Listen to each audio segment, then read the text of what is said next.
Bonsoir tout le monde, bienvenue à la séance du conseil municipal du 12 novembre 2019. Donc, bienvenue aux gens qui participent aux téléspectateurs ici présents ce soir là, grâce à la diffusion de la TV communautaire. Donc, comme d'habitude, je demande aux gens, avant d'adopter l'ordre du jour, de délibérer dans un environnement de respect, d'intégrité et de transparence. Bonne assemblée.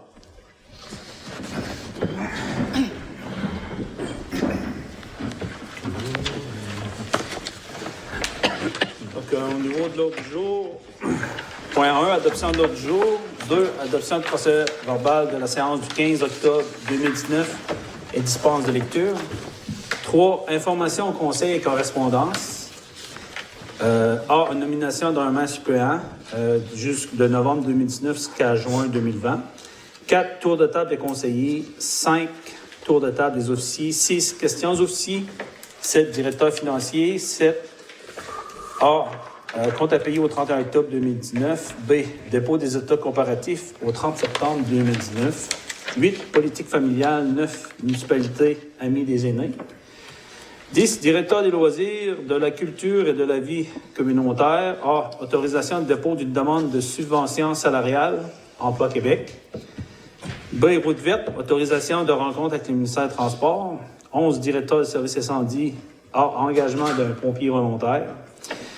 12 directeurs de travaux publics, rien à l'ordre du jour. 13 directeurs généraux, participation au projet régime. B, demande au MTQ, transport de véhicules lourds, chemin des bois. C, préservation du patrimoine bâti religieux de Grande-Rivière, demande d'aide financière. D, FQM, renouvellement d'adhésion 2020. E, TVCGR, renouvellement d'adhésion 2019-2020. F, Association du concert de l'Est du Québec en campagne corporative 2020-2022. G, demande de dons commandite. 14, urbanisme, adoption du règlement U 013-09-19. Modifiant le règlement de zonage numéro U 006-03-19 afin d'autoriser l'entreposage de remorques et de conteneurs dans une zone déterminée. 15, période de questions. 16, levée de séance. Donc, ça prendrait quelqu'un pour proposer l'ordre du jour. Proposé par M. Leblanc. Donc, tout le monde est unanime, c'est beau? Oui. Pas de point à rajouter. 2. Adoption du procès verbal de la séance du 15 octobre 2019 et dispense de lecture. Considérant que les membres du conseil municipal connaissent avoir reçu une copie du procès verbal de la séance du 15 octobre 2019 avant la tenue de la présente séance, qu'ils ont pris connaissance et se déclarent satisfaits du contenu du document déposé. Donc, juste pour vous dire que j'ai passé à travers du procès verbal, puis comme j'ai mentionné au directeur général tantôt, dans le procès verbal 19-10-15, c'est que on avait mis un budget de 5 000 $ pour l'architecte. Il y avait une facture de 2 000, mais ça, il faudrait juste faire une modification de mettre le montant de 5 000. C'est dans le procès verbal. Je veux savoir si on peut faire ça tout de suite ou... Oui, c'est quelle résolution qu'il faudrait modifier? Oui, juste un instant. C'est la résolution 2019-10-15. Juste un instant. 10-15.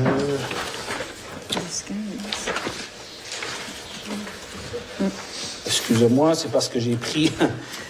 Juste un instant. Projet de construction, c'est la 237... 10-19. On disait que j'étais au montant de 2 000, mais on avait mis un montant de 5 000 $. Est-ce qu'il y a d'autres travaux à faire? Je vais faire un suivi au niveau de la correspondance. Que le reste, là, me semble être conforme. Est-ce que les gens veulent rajouter des choses? Ça va, si tout est beau? Non, je propose. Proposé par M. Baudin. Accepté à l'unanimité. Oui. Donc, on serait rendu au point 3, information au conseil et correspondance.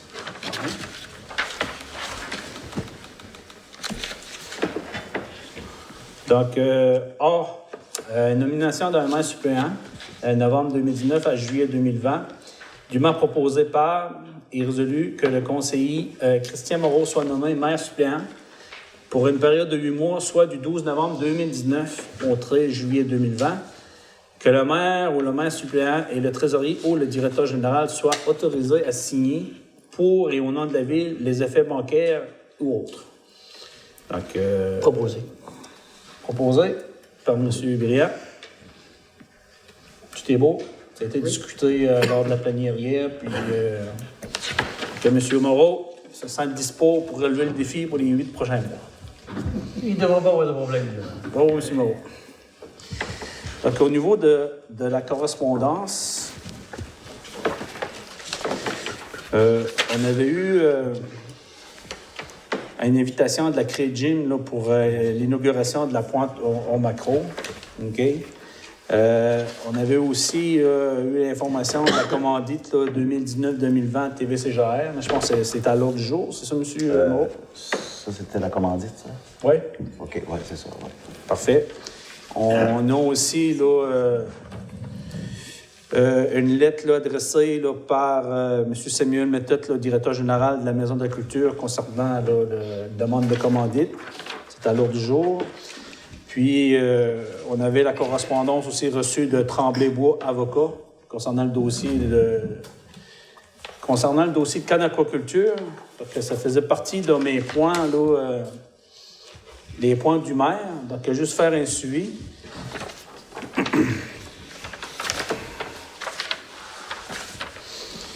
Juste pour vous dire, c'est que, comme vous le savez, quand on est rentré en fonction, là, on a eu un litige là, dès le départ avec Canaquaculture.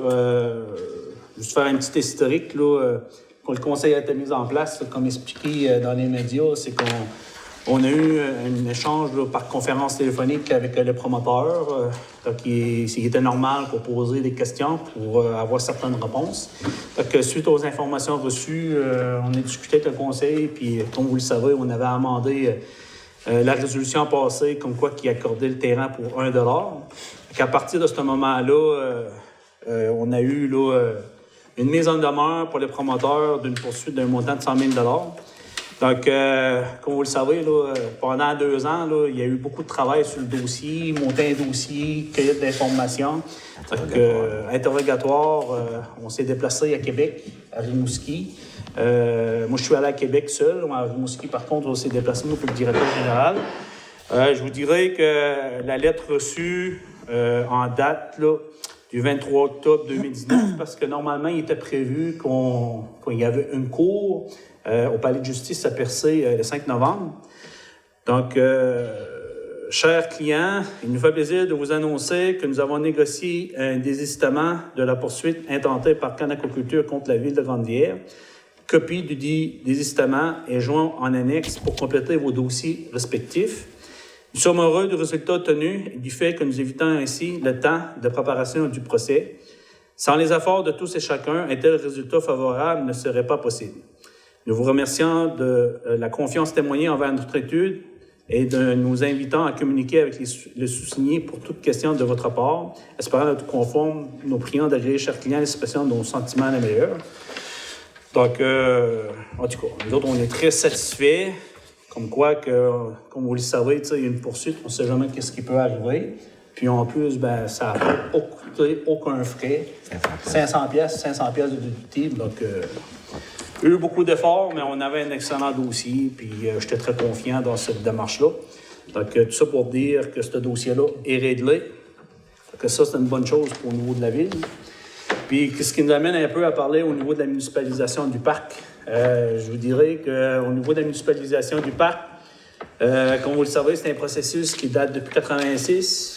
Cet été, là, de façon régulière, à toutes les semaines, on avait une réunion hebdomadaire avec le MAPAC, avec les gens, là, au niveau direction d'infrastructure. On avait un peu un plan d'action, des actions.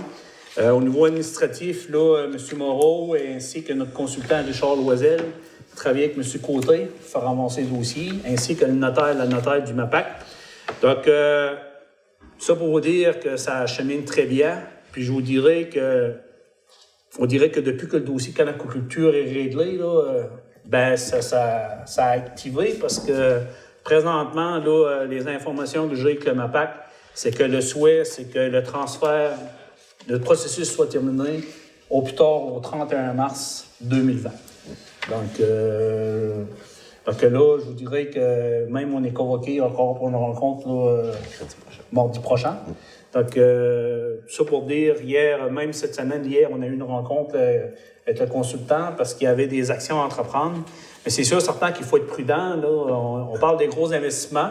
Donc, nous, ce qui est important, la municipalisation du parc, oui, on veut devenir propriétaire des terrains. Oui, on veut être en mesure en tout cas, de pouvoir s'occuper du propre développement de notre port de pêche. On a des beaux projets structurants, comme vous le savez. Il y a le projet du parc hivernage à bateau. On parle aussi du projet du hub d'innovation. On a l'école des pêches. On a des industriels, entre autres FUPEC, qui ont un projet d'agrandissement. Donc, le terrain maintenant, comme vous le savez, que là maintenant, il appartient à la municipalité. Donc, on n'a plus les mains liées, donc on est capable de travailler pour le développement. Donc, on a des choses intéressantes. C'est sûr, certain qu'on veut travailler avec les utilisateurs du parc des pêches. Ça comprend les industriels, autant là, les nouvelles entreprises qui peuvent venir s'établir, puis les eaux-mardiers, les pêcheurs, puis le développement du parc hivernage à bateau. L'autre dossier que je voulais parler, le Junas, c'est un dossier qui avance assez rapidement parce que le programme d'aide financière aux infrastructures récréatives et sportives est sorti la semaine passée. Donc, il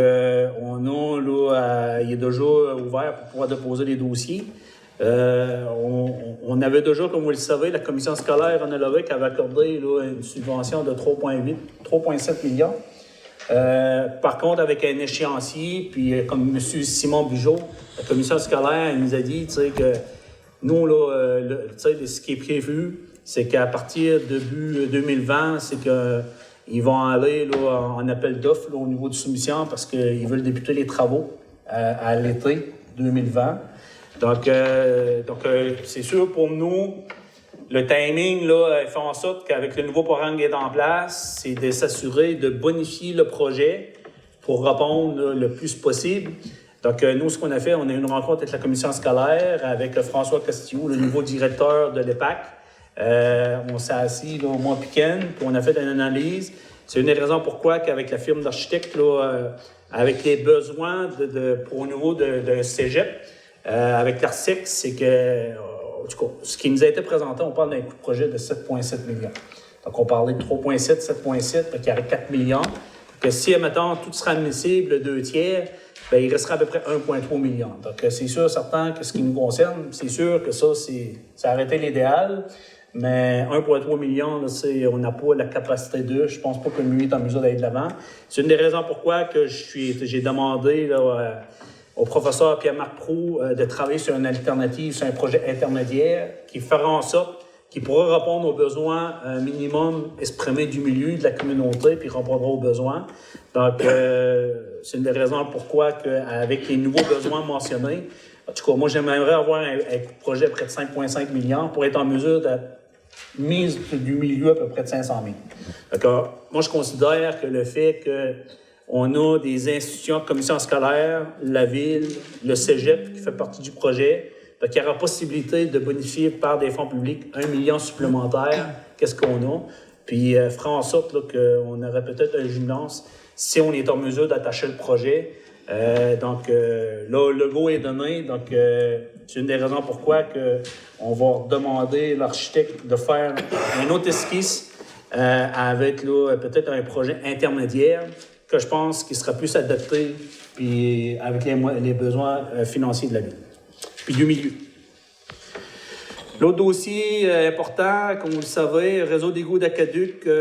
Donc, avec les informations qu'on a eues, les échanges que M. Moreau a eus un peu avec les personnes concernées, c'est qu'on maintient la décision de déposer notre projet FIMO. Donc, c'est plus avantageux. Puis, donc, comme il a été dit, nous, on avait déjà donné le mandat à la firme d'ingénierie, Tetra Tech, de compléter le dossier, le formulaire pour s'assurer que le dossier soit déposé pour le 15 de novembre. Donc, par contre, on s'avait laissé un peu une porte ouverte que si éventuellement, au niveau politique, il y avait possibilité d'avoir une bonification. Mais les informations qu'on a eues, c'est sûr, il y a des bonifications quand on parle d'une nouvelle prise d'eau. Quand il y a, mettons, une municipalité, il n'y a pas de possibilité d'avoir d'eau. souterraine. Donc, quand on parle vraiment là, d'une problématique générale, c'est à ce moment-là qu'il y a des bonifications. Donc, nous, ce qui nous concerne, je pense que la stratégie qui va nous permettre d'entamer le projet puis nous donner le plus de chances de réussir, fait en sorte que c'est de poser un programme FIMO. Puis on espère que dès le printemps 2020, on va être en mesure d'avoir des réponses favorables, peut-être la possibilité de jouer à ce moment-là, d'aller en appel d'offres là, pour commencer les travaux en automne 2020. Donc, Tous les documents de Tetra Tech, on les a reçus pour déposer oui, aujourd'hui. parfait. C'est déposé, quand même? C'est pas déposé. On a eu les documents Tetra Tech. OK. Il reste juste à compléter le formulaire. Donc, une bonne nouvelle. Très bonne nouvelle. Parfait. Autre dossier, les Vikings Le Rocher. Je voudrais remercier le comité qui est en place. Gaston à son tête, là, je vous dirais qu'au niveau de la communauté, c'est intéressant de voir l'ensemble des commanditaires qui participent, puis que aussi les bénévoles autour, puis de voir aussi le mot du président. Comme vous le savez, l'an passé, il y a 16 200 $ qui a été distribué dans le milieu. Donc, déjà, là, je pense qu'avec le match hors concours, je sais qu'il y a une nouvelle formule qui est en place, mais on parle peut-être, là, selon moi, là, en tout cas, on avait dit 10 000, on a eu 16 000, mais cette année, là, si on pourrait acheter à 18 19 000, là, ben, ce serait intéressant. Si vous mettez avec 20 000, M. Leblanc, c'est encore mieux. C'est de l'argent qui est distribué directement, puis ça va au profit de nos organisations liées aux jeunes. S'il en manque, Gaston va faire le ballon. Autre dossier, faire un compte-rendu. On a eu une rencontre là, avec le Air Ouverte, avec les nouveaux partenaires. Donc, je vous invite là, peut-être là, à aller voir un peu ce qui existe Air Ouverte là, dans les autres régions. Je sais que Mme Paradis a déjà commencé à consulter. Donc, c'est très intéressant. Donc, ça va être un service qui va être en place pour les jeunes 12-25 ans. Donc, il va y avoir des intervenants qui vont être sur place. Puis, je vous dirais que le modèle qu'on veut mettre en place, là, c'est un genre de lieu physique dans lequel le jeune va y aller, puis qu'on va être en mesure de trouver l'ensemble des services. Donc, ce ne sera pas juste des services au niveau de la santé, mais ça va être aussi un lieu, ça va permettre aux jeunes de pouvoir connaître l'ensemble des activités, l'ensemble, tu sais, un lieu qui va faire en sorte que tout ce qui concerne l'accompagnement, tout ce qui existe au niveau des jeunes va être sur place. Puis on veut faire en sorte qu'à Grande-Rivière, d'en faire un succès. Puis déjà là, on est très proactif. Donc, on a déjà avancé peut-être là, les intentions de la ville parce qu'il y a des montants financiers qui viennent avec ça. C'est très intéressant. Puis ça nous permettrait peut-être de développer quelque chose en tout cas, quelque chose de nouveau, adapté. Puis je pense qu'on est un conseil à l'écoute des jeunes. Il y a eu le sondage J'écoute la jeunesse. Donc, il y a des choses qui avaient été mentionnées là-dedans. Puis je suis sûr, certain que ce qui va être mis en place à Grande-Rivière, bien, ça va être très bénéfique. Puis ça va être aussi au bénéfice de l'ensemble des jeunes 12-25 ans de la MRC du Rocher-Versé. Dossier garderie, c'est un dossier qui est en développement, donc possibilité d'agrandissement avec des nouvelles places. Je sais qu'au niveau des médias, il en a été parlé un peu à Gaspé. Je sais qu'il a été parlé à Carleton, mais en tout cas, nous autres, on n'avait pas nécessairement parlé, mais tout ça pour vous dire qu'on est déjà là, sur un dossier. Donc, ce qui concerne là, la garderie à Grande-Rivière, on est sur un projet d'agrandissement pour avoir des nouvelles places. Au niveau de la fabrique à la Maison de la Culture, c'est qu'on a reçu... de toute façon, c'était à l'autre jour. Je suis mieux de le lire tout de suite, M. Moreau, ou peut-être? C'est comme dans les correspondances. Correspondance. Donc, suite, objet, continuité, préservation du patrimoine bâti religieux de Grande-Rivière. Dans le cadre de cette situation urgente avec la préservation du patrimoine bâti religieux de Grande-Rivière et suite à la séance extraordinaire de la fabrique avec la municipalité de la Maison de Culture du vendredi 8 novembre, dans lesquels on a participé, moi puis M. Moreau, il fut choisi de continuer le mandat de la Maison de la Culture dans ce dossier. Il fut décidé lors de cette séance de permettre à la Maison de la Culture d'aller de l'avant auprès des firmes d'architectes spécialisés afin d'obtenir des soumissions pour l'élaboration d'un carnet de santé pour l'Église et la réalisation d'une étude sommaire dans le but d'évaluer la faisabilité de transformer le presbytère en hôtel de ville. Afin de pouvoir réaliser ces deux études, il fut proposé par le comité qu'une participation financière de la Ville soit accordée, un montant maximum de 5 000 $ pour la réalisation du projet demandé. Sans cet apport et votre soutien, nous ne pourrons réaliser ces études, d'autant plus que cette avenue cadre avec la planification stratégique de la municipalité. Je vous prie d'agréer l'expression de mes sentiments meilleurs, culturellement vôtre, Samuel Méthode, la femme, directeur général. Juste pour un complément d'information, comme vous le savez, l'an passé, il y avait eu une activité ici à Grande-Rivière, des échanges comme quoi que des exemples de d'autres municipalités, communautés qui sont repris en main, puis on va donner d'autres vocations à leur Église. Donc, avec le conseil de la fabrique, on a eu une première rencontre. Donc, on voulait avoir la possibilité d'élaborer un plan d'affaires, mais là, on parlait d'un plan d'affaires avec un consultant qui aurait coûté, je pense, entre 30 et 70 000 $. C'est ça, M. Moreau? Donc, avant de l'aller là-dedans, c'est qu'on s'est donné un plan de match par étape. Puis, on a pris un exemple là, d'un cas similaire à peu près avec Grande-Rivière. Puis, je vous dirais que la première étape, c'est avoir un bilan de santé de l'Église. Oui. On est coté B. Donc, le bilan de santé 2008, puis le dernier 2010, puis aux 5 ans, il faut en faire un. Donc, peu importe si on veut recevoir de l'aide financière pour pouvoir apporter soit des améliorations et donner une vocation, ça prend un bilan de santé. Donc, comme vous le savez, dans notre plan triennal, il avait été planifié un montant pour peut-être éventuellement un nouvel hôtel de ville. Donc, on s'est dit qu'au lieu de pouvoir payer un bilan de santé pour le presbytère, puis le fait aussi d'essayer de maintenir, de préserver l'ensemble du patrimoine, on parle de l'église, presbytère, puis le cimetière. Donc, on s'est dit, on va faire le bilan de santé pour l'église, voir qu'est-ce qui peut être fait, puis ça sera quoi les coûts, puis ça sera quoi les genres de subventions dans lesquels on pourrait aller chercher. Puis pour permettre au presbytère d'avoir une autre vocation, ben on va l'analyser, la faisabilité technique financière du transfert de l'hôtel de ville dans le bâtiment. Donc, le but de ça, c'est évaluer la possibilité d'y apporter des améliorations locatives. Puis si on ne peut pas, ben on va regarder peut-être la possibilité d'une autre construction à partir des terrains sur place pour permettre à une future hôtel de ville de Grande-Rivière d'être présent. Donc, mais pour ça, avant de prendre une orientation, bien, il faut être en mesure d'avoir des chiffres, puis d'avoir des prévisions financières. C'est quoi l'impact financier qu'il peut avoir? Donc, ça fait partie du plan triennal. Donc, comme je l'ai tout le temps dit, on met des choses dans un plan triennal, mais il faut faire de la planification, puis c'est une des raisons pourquoi.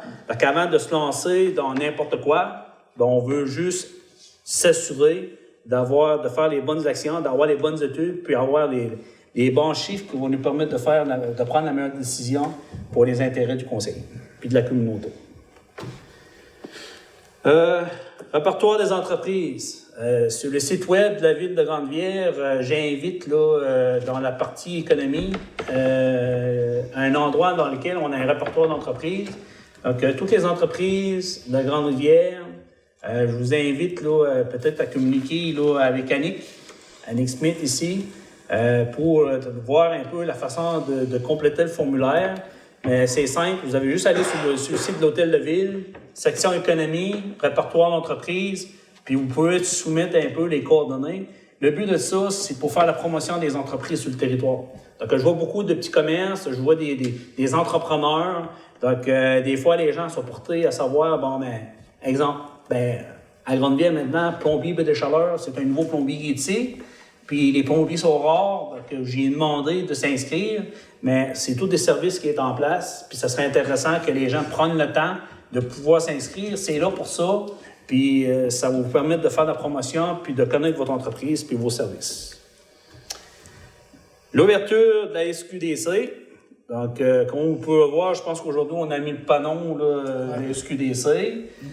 Tout dernièrement, on est allé aussi, sur Fraiseur, puis on a su qu'il y avait une formation directement sur place. Donc, on est allé sur les lieux, rencontrer. Donc, je sais qu'il y a des cohortes qui sont en place. Il parle d'un 14 employés. En tout cas, nous, on nous parlait de ça va varier de 14 à l'an parce que, tu sais, je veux pas, ça fonctionne aussi le soir, les fins de semaine, etc. Fait que normalement, l'ouverture va être prévue début décembre. Non, c'est la dernière semaine de novembre. Dernière semaine de novembre. De toute façon, M. Moreau, je pense que vous êtes en contact avec eux. Oui. Puis, Les deux directeurs adjoints ont déjà commencé à travailler cette semaine. Ouais. oui, parfait. Donc, félicitations. C'est Mme Mélissa Moreau qui va être la directrice, c'est ça? Oui, son adjoint, M. Roy. Puis son adjoint, M. Roy. Donc, on va leur souhaiter bonne chance. Pour puis, ceux qui le petit Moreau, là, c'est la fille à Jean-Yves Moreau. fille à Jean-Yves Moreau. Ah oui, là, c'est mon entendu. Qui reste, OK. Oui. Donc, dernier point que je voulais parler, c'est un point en tout cas, ce qui est important, puis étant donné qu'on est dans les budgets, parce qu'à partir de les prochaines semaines, on est dans les budgets, c'est que j'avais demandé au président du comité de loisirs, M. Denis Baudin, de faire un certain exercice financier. Présentement, on a une coordonnatrice que vous connaissez très bien, Brigitte Paradis. Ça va faire 15 mois qu'elle est dans l'emploi. Donc, j'ai demandé de faire un peu un historique de tout ce qui a été réalisé, puis comment son embauche a été faite. Donc, je vous dirais qu'il y a un document qui est assez complet, dans lequel il explique là, toutes les activités. Puis, j'aimerais prendre juste là, quelques minutes pour vous dire comme quoi que durant la période d'embauche, là, il y a eu l'organisation des Jeux de 50 ans à Grande-Rivière, Bal des neiges pour les familles, Gala des bénévoles pour nous organiser du milieu, camp sportif pour les jeunes, programme sportif à la relâche scolaire pour les jeunes, organisation de la première édition des petites foulées Bruni-Souran à Grande-Rivière en athlétisme, programme vert, engagement de 2 étudiants pour l'aménagement des parcs et sentiers, mise en place d'affichage sécuritaire de la ville de Grande-Rivière en matière de loisirs, ouverture d'une page Facebook service de loisirs, travailler sur la mise en place d'un plan de soutien communautaire aux organismes, organisation d'une journée d'inscription aux activités pour tous les clubs du milieu en début de saison, organisation d'une escouade active pour les jeunes avec la MRC été 2019, travailler sur plusieurs formulaires et documents pour une meilleure gestion de services de loisirs. Voici les nouveaux projets à venir et la poursuite de ceux en place avec le maintien d'une deuxième ressource au loisir. Aménagement d'un sentier d'entraînement pour les 50 ans et plus. Poursuivre la présentation des camps sportifs,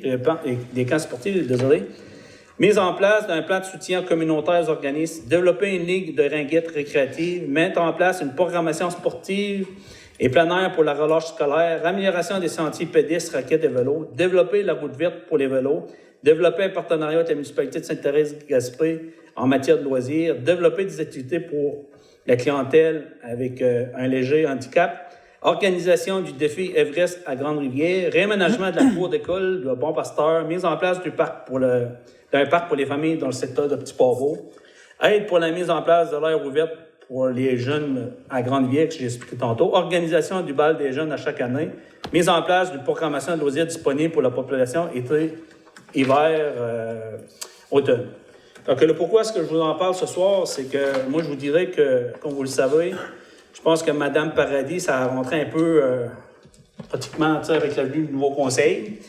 Il y avait une démarche qui avait fait en sorte qu'on avait bénéficié d'une aide financière de pratiquement de 26 semaines pour le mettre en place. Puis il y a certaines actions qui ont été prises, comme vous le savez. Donc, au niveau du budget présentement, la deuxième ressource coûte pratiquement rien à la ville parce que tout le réaménagement qui a été fait au niveau, son salaire est déjà inclus dans le budget. Donc, comparativement, je vous dirais, on parle peut-être d'un budget supplémentaire à peu près de 4 000 $. Donc, aujourd'hui, ce qui me préoccupe, c'est que Mme Paradis, c'est une ressource qui est convoitée présentement par d'autres municipalités. Et ça, je vous dirais que Grande-Rivière, ça a bougé des 2 dernières années. Puis, je pense que la demande est de plus en plus présente. Donc, si on veut continuer à maintenir le service offert présentement, puis si on veut être en mesure de développer les autres projets, puis le fait aussi que c'est une ressource qui est convoitée par les autres municipalités, c'est sûr que Mme Paradis recherche une certaine sécurité d'emploi, puis c'est normal.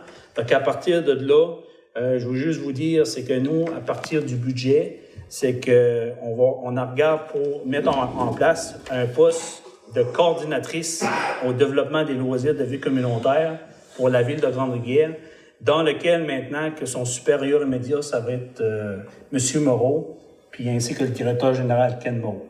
Donc en réalité, c'est que l'objectif de ça, c'est de donner une certaine sécurité à l'employé, parce que le comité de loisirs, c'est un organisme qui n'est pas en mesure d'offrir cette sécurité d'emploi-là. Donc, on considère que ce qui a été fait avec Mme Paradis a été en mesure de démontrer comme quoi de son efficience, puis le fait d'être engagé, ça nous a permis d'améliorer l'offre de services en loisirs, surtout au niveau communautaire. Au niveau culturel, je vous dirais que la Maison de la Culture répond très bien à ce rôle-là. C'est toujours sous la supervision de M. Moreau. Donc, moi, je pense qu'au niveau du conseil, que si, étant donné qu'on veut maintenir la ressource pour les communautés, puis déjà là, que son salaire est déjà compris dans le budget. Donc, nous, ce qu'on va faire, c'est qu'à partir de la prochaine année, donc, Mme Paradis va occuper un poste de coordinatrice au loisir. Donc, en réalité, elle va travailler avec M. Moreau. Donc, je vous donne l'information en toute transparence. Donc, il y a des gens qui me disent, ils auront pu me dire, pourquoi pas afficher le poste? Si j'affiche le poste, puis on donne la job à Mme Paradis, vous allez dire, c'est déjà canné d'avance. Donc, moi, ce qui me concerne, le fait qu'il y a d'autres municipalités qui l'interpellent, puis qui veulent l'avoir, donc, moi, je ne veux pas embarquer dans les processus qui font en sorte qu'on se ramasse encore avec une ressource. Puis tout ce qui a été mis en place, toutes les efforts qui ont été mis en place pour faire ça. Donc, on a parlé avec l'ensemble des conseils, puis tout le monde est unanime. Oui. Donc, on a fait des efforts, puis on veut maintenir la ressource. Puis je pense aussi que c'est un acte de respect envers Mme Paradis. Elle a démontré un sentiment d'appartenance pour la ville de Ranvière. Puis le fait de maintenir son service comme employé de la ville fait en sorte que ça n'a aucun impact parce que son salaire est déjà compris dans le budget concerne le département sport, loisirs, communautaire. Puis elle demeure à Grande-Rivière. Puis elle demeure à Grande-Rivière. Mais qui était versé, c'est ça. C'était le comité de loisirs qui était son... Mais où on a commencé à scruter de façon plus pointue cette demande-là, c'est qu'au début, la demande de Mme Paradis, c'était au niveau des assurances collectives. Oui. Sauf que le comité des loisirs devait s'engager pour un minimum de 5 ans. Que c'était pas nécessairement la mission de l'OBNL. C'est beaucoup du in-out. C'est pour ça que là, on a regardé de façon plus sérieuse le fait de l'engager au niveau de la ville. Oui, puis je vous dirais qu'il y a des approches qui s'est faites. Là. Je vous ai parlé de Gaspé et de Carleton, là, mais j'ai su qu'il y a des municipalités de proximité pour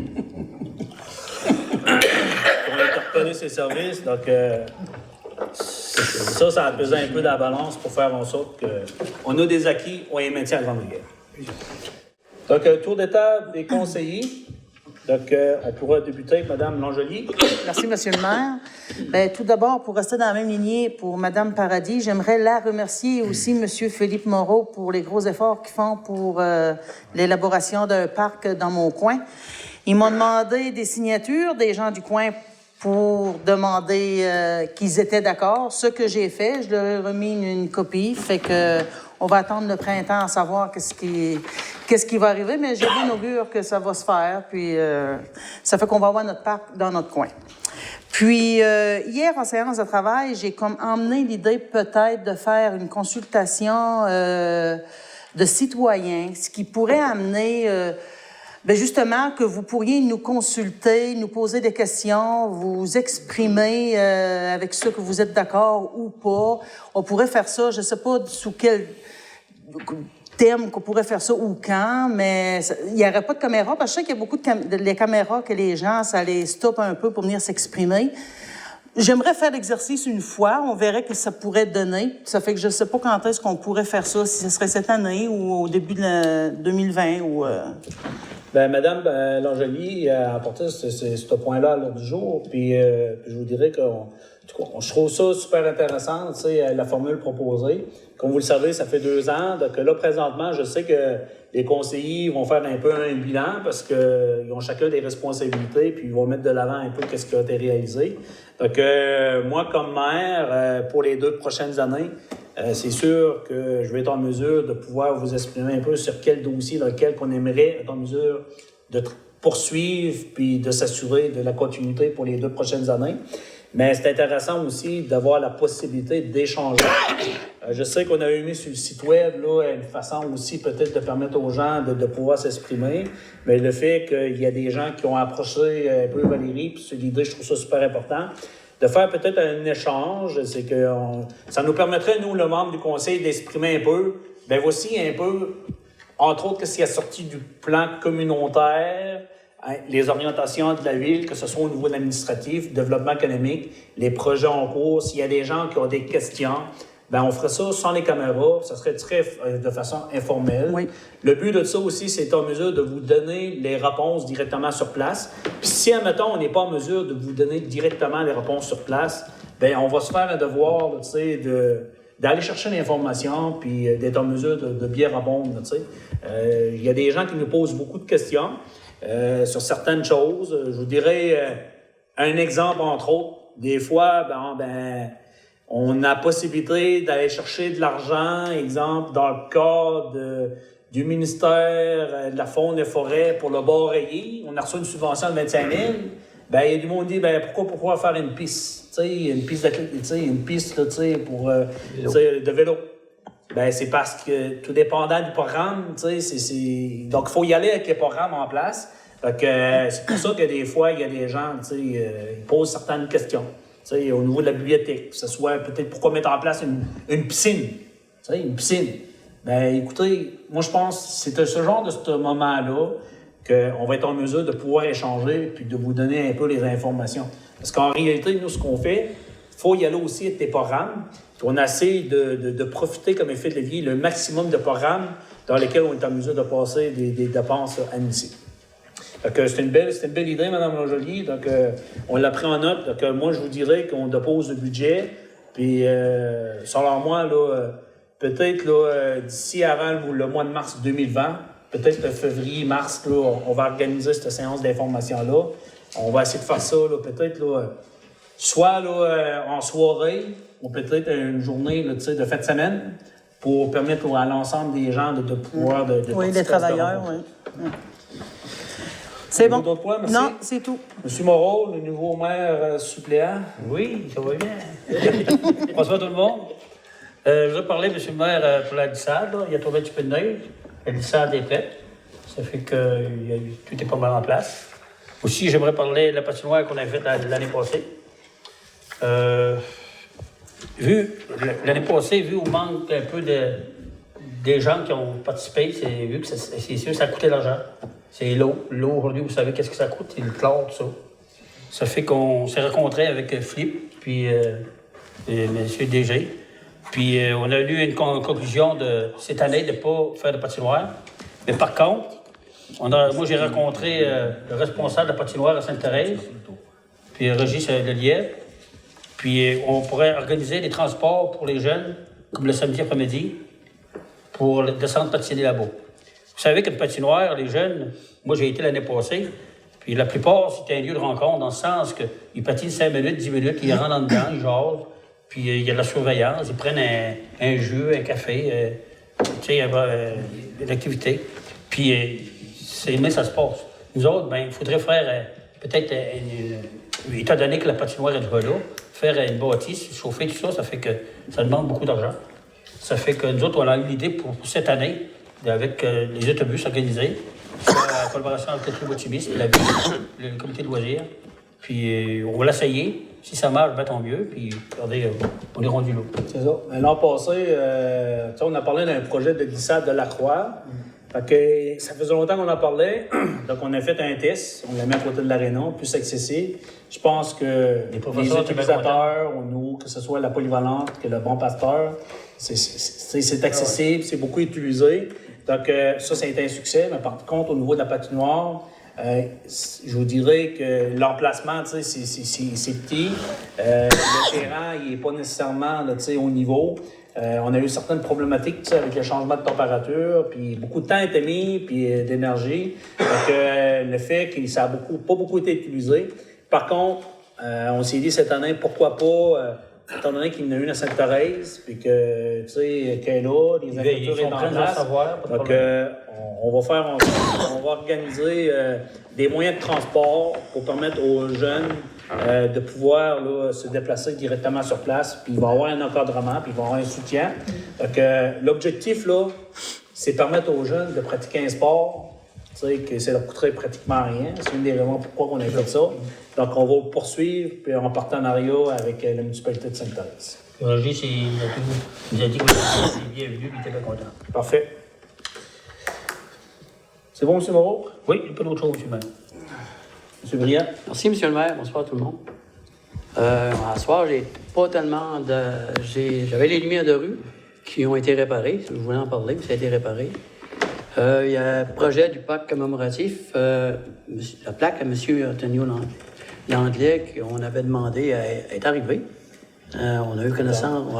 On a eu la chance de dans prendre le la bureau connaissance. au directeur général. Et dans le bureau du directeur général, mais... Mais les plaques, on va attendre au printemps Oui. à cause de la température froide. Il faut prendre des époxys, puis on ne prendra pas la chance de manquer l'installation. Puis il y a celle de 2 pieds par 3 pieds, elle, qui va aller par-dessus les noms. Celle-là, ben, je pense que... On ne l'avait pas reçu pour la l'avait fois. pas reçu pour- Mais c'est ça, mais elle est en production. C'est Je ça. faisais poser encore des questions le dimanche, lundi, qu'on est allé, parce qu'on est allé je suis allé à Chandler, puis je suis venu à Rondeau, puis quand on a fait la cérémonie ici, il y a des gens sur place qui me posaient la question, mais pourquoi un tel qui n'est pas dessus? Puis Oui. il y en a qui sont dessus, il y en a qui ne sont pas dessus, puis il y en a qui sont là, qui ne sont pas là. Fait que on sait que ça a été un investissement à peu près de 3 000 puis à l'intérieur de ça, il y a des noms présentement, semble-t-il, qui ne devraient pas être là, puis il y a des noms qui devraient être là qui ne sont pas là. Fait que c'est une des raisons pourquoi que moi, ce que j'explique aux gens, c'est que au lieu de s'enligner vers un autre investissement de 3 000 et que, il a été décidé d'y aller avec un message général, puis qui va être mis en place. Puis en même temps, on va faire de quoi aussi pour permettre peut-être, avec l'hôtel de ville, un endroit là, spécifique. Est-ce qu'il y a des gens aussi, il y a des gens qui veulent mettre, je ne sais pas, au moins quelque chose en mémoire, quelque chose qui va pouvoir disposer à partir sur une boîte. Là. On va organiser quelque chose pour permettre, mettons, aux familles là, de pouvoir déposer quelque chose là, au nom des anciens combattants. Juste pour faire suite à ce que vous disiez tantôt, que vous dites, Monsieur le maire, c'est que quand on parle des anciens combattants, ça devient compliqué un peu. Parce que si on veut avoir vraiment la définition d'un ancien combattant, moi j'en ai fait l'étude un petit peu avec le ministère d'anciens combattants, c'est quelqu'un qui a suivi un cours d'entraînement à Saint-Jean-sur-Richelieu. Puis après 2 ans, il s'est retiré avec une bonne note, tout ça. Mais là, on ne peut pas arriver et mettre n'importe quel nom dessus la plaque, comme vous disiez tantôt. C'est très important, il faut faire attention. Il faut mettre seulement ceux vraiment qui sont considérés comme d'anciens combattants. Puis un ancien combattant, lorsqu'il est sorti de l'école, il est considéré, il n'a pas été à la guerre, lui, là, mais il est considéré comme un ancien combattant parce qu'il est prêt à aller à la guerre. Tu sais, c'est ça la différence que les gens sont capables de faire. Puis, c'est ça, moi j'ai bien aimé la séance du 11 novembre. Là. La séance du 11 novembre, c'était le fun, c'était bien organisé. Puis, regarde, moi j'ai bien apprécié, c'était le fun. Moi, il y a des gens qui m'ont fait le commentaire, qui ont apprécié d'avoir fait sonner là, les cloches de l'église. Oui, là. oui, ça a été Il y a des gens remarqué. qui ont apprécié ça. Vu les cadets de l'armée. Oui, il y a des corps de cadets étaient sur place. Oui, ça c'était très beau. Puis il y a aussi là, le dépôt du projet, vous en avez parlé tout à l'heure, Monsieur le maire, le dépôt du projet des eaux usées va être déposé le 15 novembre dans le projet FIMO. Ça fait que, garde, là, on attend le résultat. Normalement, les modalités sont les mêmes. Je voudrais juste profiter de l'occasion là, pour surenrichir ce que j'ai dit. Là. Le réseau d'Acaduc 28, là, puis 14, ça fait longtemps qu'on en parle, c'est depuis 96. On avait pris comme engagement d'actualiser. Hein? On l'a mis dans les priorités, dans les 3 priorités. On l'a actualisé Une première fois. une fois. On l'a actualisé une 2e fois. On va le déposer. Puis l'objectif, là, c'est de le réaliser dans le premier mandat. Donc, ça veut dire que dans les 2 prochaines années, là, ça fait partie là, des engagements dans lesquels on veut travailler. On dépose au mois de novembre. On espère d'avoir une réponse positive au printemps. On va connaître l'aide financière du gouvernement. Puis à partir de ce moment-là, c'est là qu'il va falloir aller sous forme d'emprunt. Puis c'est là que les gens vont pouvoir connaître un peu l'impact. Mais l'objectif, là, au niveau de la ville, c'est d'élaborer le projet, de le déposer, pour être en mesure avec la population qu'à l'automne 2020, que les travaux débutent. C'est parfait. Quand les gens posent des questions, là, ils vont-tu l'avoir? Ben là, on est rendu à l'étape que c'est le gouvernement qu'il faut qu'il se positionne. On est là. Nous autres, on a fait ce qu'on avait à faire. On ne peut pas faire plus, là. On est allé au bout. Puis, le but, là, c'est de le réaliser dans les 2 prochaines années. C'est clair? C'est absolument vrai ce que vous dites, parce qu'on entend beaucoup de choses. Je peux poser souvent des questions, là, tu sais. Les gens sont inquiets. Je sais que ça fait un dossier de 20 ans, mais je pense qu'on a fait notre devoir et on est prêt à faire avancer le dossier. Juste pour finir, M. le maire, parce qu'en soir, durant mon entrevue, j'ai fait un historique, un petit bout d'historique, comment ça s'avait passé au début, la façon que ça avait rencontré, puis le travail qui s'est fait, avec le directeur général, avec moi, avec l'ingénieur, avec vous. J'ai résumé en gros à peu près ce qui s'avait passé. Il faut partir le projet. Parfait. C'est fini. Vous avez fait un excellent travail, M. Briand. Ah ben, je sais, c'est apprécié. Oui. Madame Nicolas? Merci, M. le maire. Bonsoir à tous. Moi, j'avais des points à discuter, mais vu que je viens de faire une entrevue avec Mme Maryse Mauger de la TV communautaire, vous pourriez visionner l'entrevue cette semaine, soit jeudi ou vendredi. Jeudi. Oui, bien c'est ça, c'est que ce soir, il y a 4 conseillers qui ont été passés en interview pour connaître un peu leur, en tant que conseillère, c'était quoi un peu leur mandat, leurs obligations, qu'est-ce qu'ils ont réalisé, puis qu'est-ce qu'ils aimeraient faire pour finir leur mandat, tu sais, le mandat qui est en cours. Donc, je trouve que c'est intéressant de pouvoir connaître un peu là, les orientations aussi de l'ensemble des conseillers. C'est tout. Monsieur Leblanc? Merci, M. le maire. Bonsoir tout le monde. Ben, moi, je voudrais enchaîner sur l'équipe de hockey des Vikings. Là. La saison a débuté samedi avec une victoire des Vikings. Et la population était là. Et on invite la population pour la prochaine partie qui aura lieu le 30 novembre à 8 h au complexe sportif de Jardin. Et je voudrais... Aujourd'hui, on a eu la première tempête de neige et j'ai vérifié, je demanderais aux gens de ne pas stationner dans la rue. J'ai vu des autos stationner dans la rue, puis ça empêche les travaux publics de faire leur job comme il faut. Fait que je demanderais aux gens de respecter ça. Oui. C'est tout.